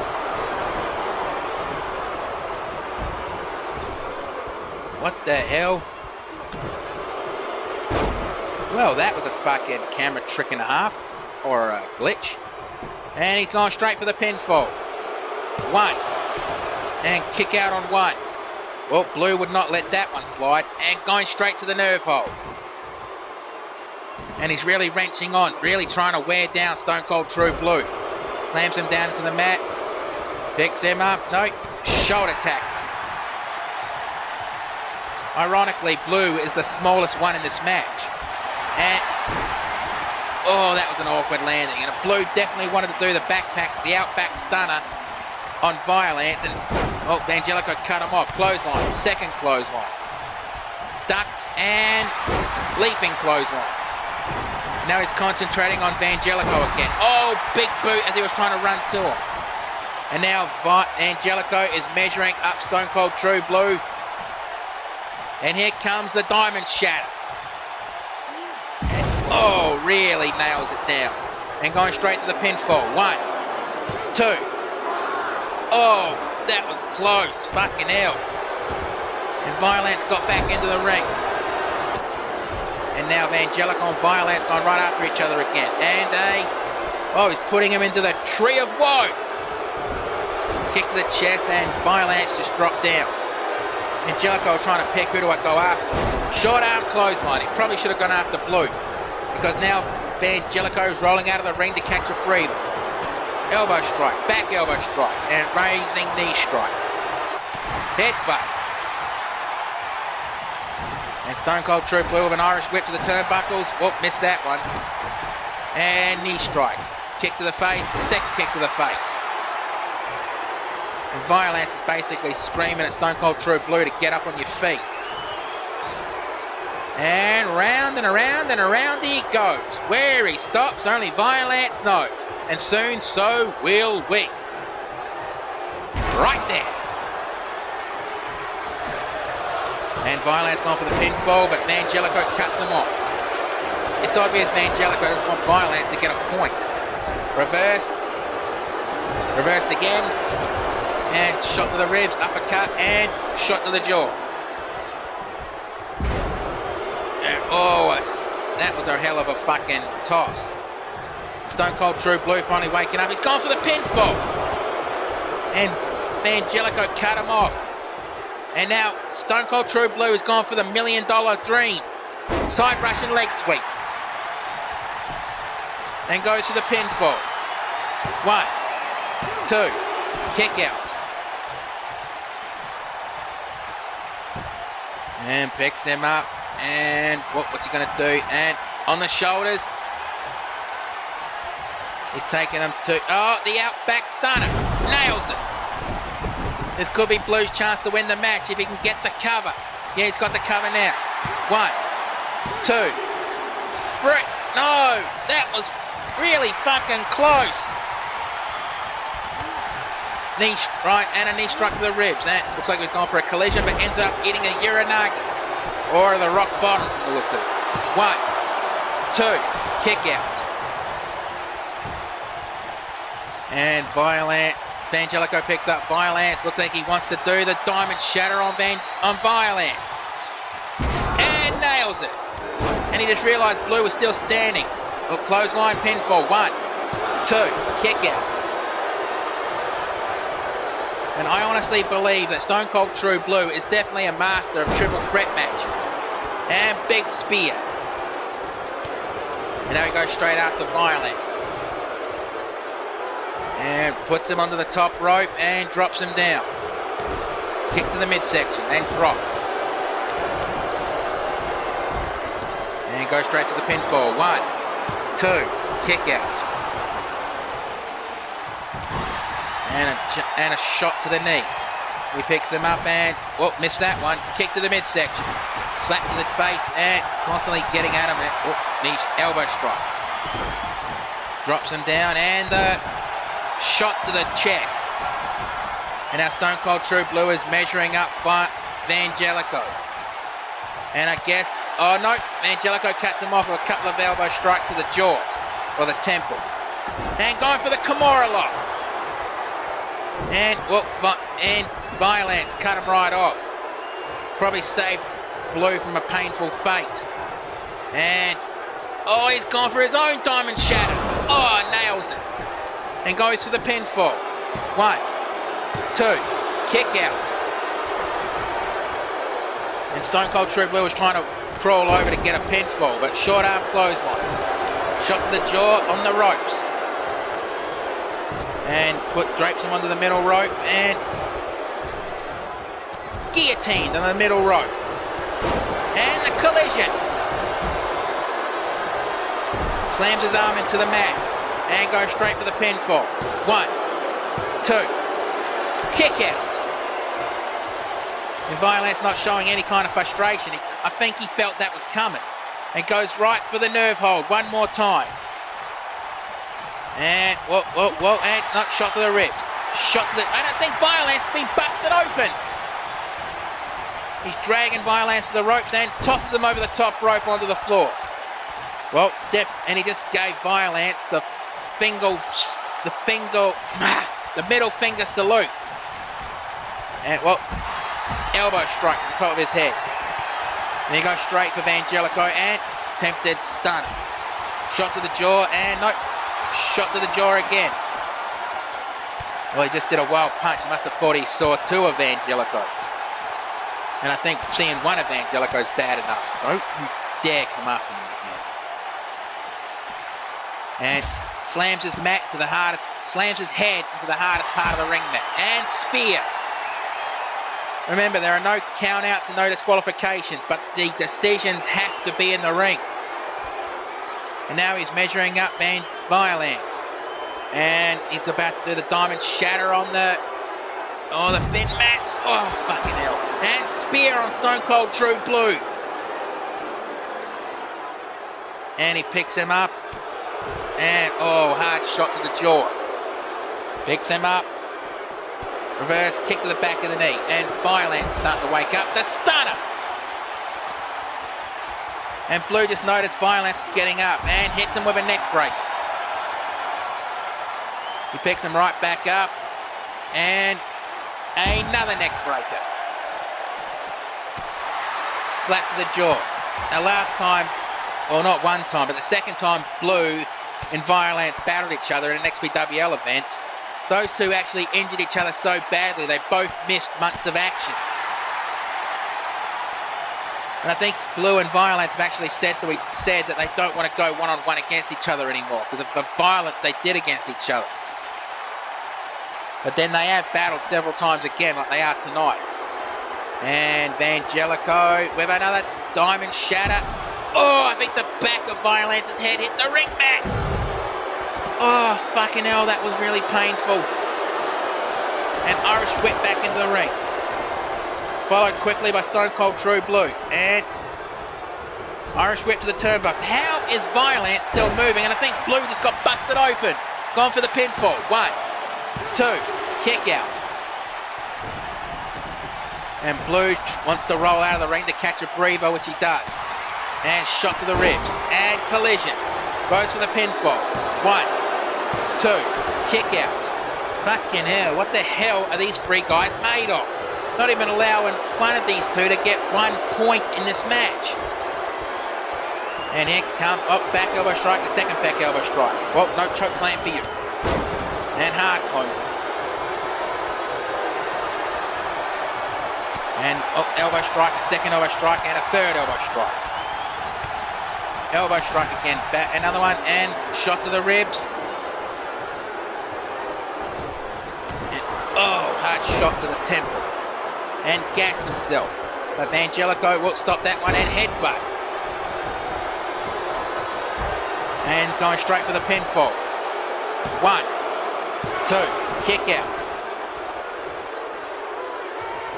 And going for that claw one more time and really wrenching it down. And Vangelico really looks dazed out there. And he picks him up, no, short arm clothesline. And goes straight for the pinfall. 1, 2, 3, that's it.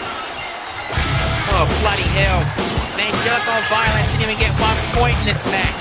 Bloody hell, that was brutal as all hell. And, well, that was the first, I think that was the first stunner that hit this match, checking the replay. And hard close. And, well, let's go, and slap to the... The ref making sure that none of them tapped out that one, and collision. He could have got the pinfall, but Stone Cold True Blue was it. And the diamond shot, well, I want to show that one, so let's get the official word. Here is your winner, and still CAW World Heavyweight Champion, Stone Cold True Blue. Well, that's definitely our show for tonight. Thank you for joining us, and catch us when we come back from our hiatus. Have yourselves a good one. Thank you for watching one more time. The following that you have just seen is a wrestling-based fan production. 2K Sports, WWE, WCW, ECW, Impact Wrestling, ROH, AEW, and various other promotions are not affiliated with CAW. The music that was used is credited in the descriptions below. Please support the artists. And please like, share, and subscribe. And I would like to thank you for watching. You don't have to go home, but you can't stay here.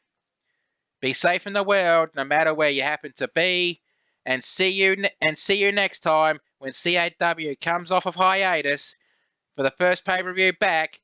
CAW Prison Rules. Have yourselves a good one.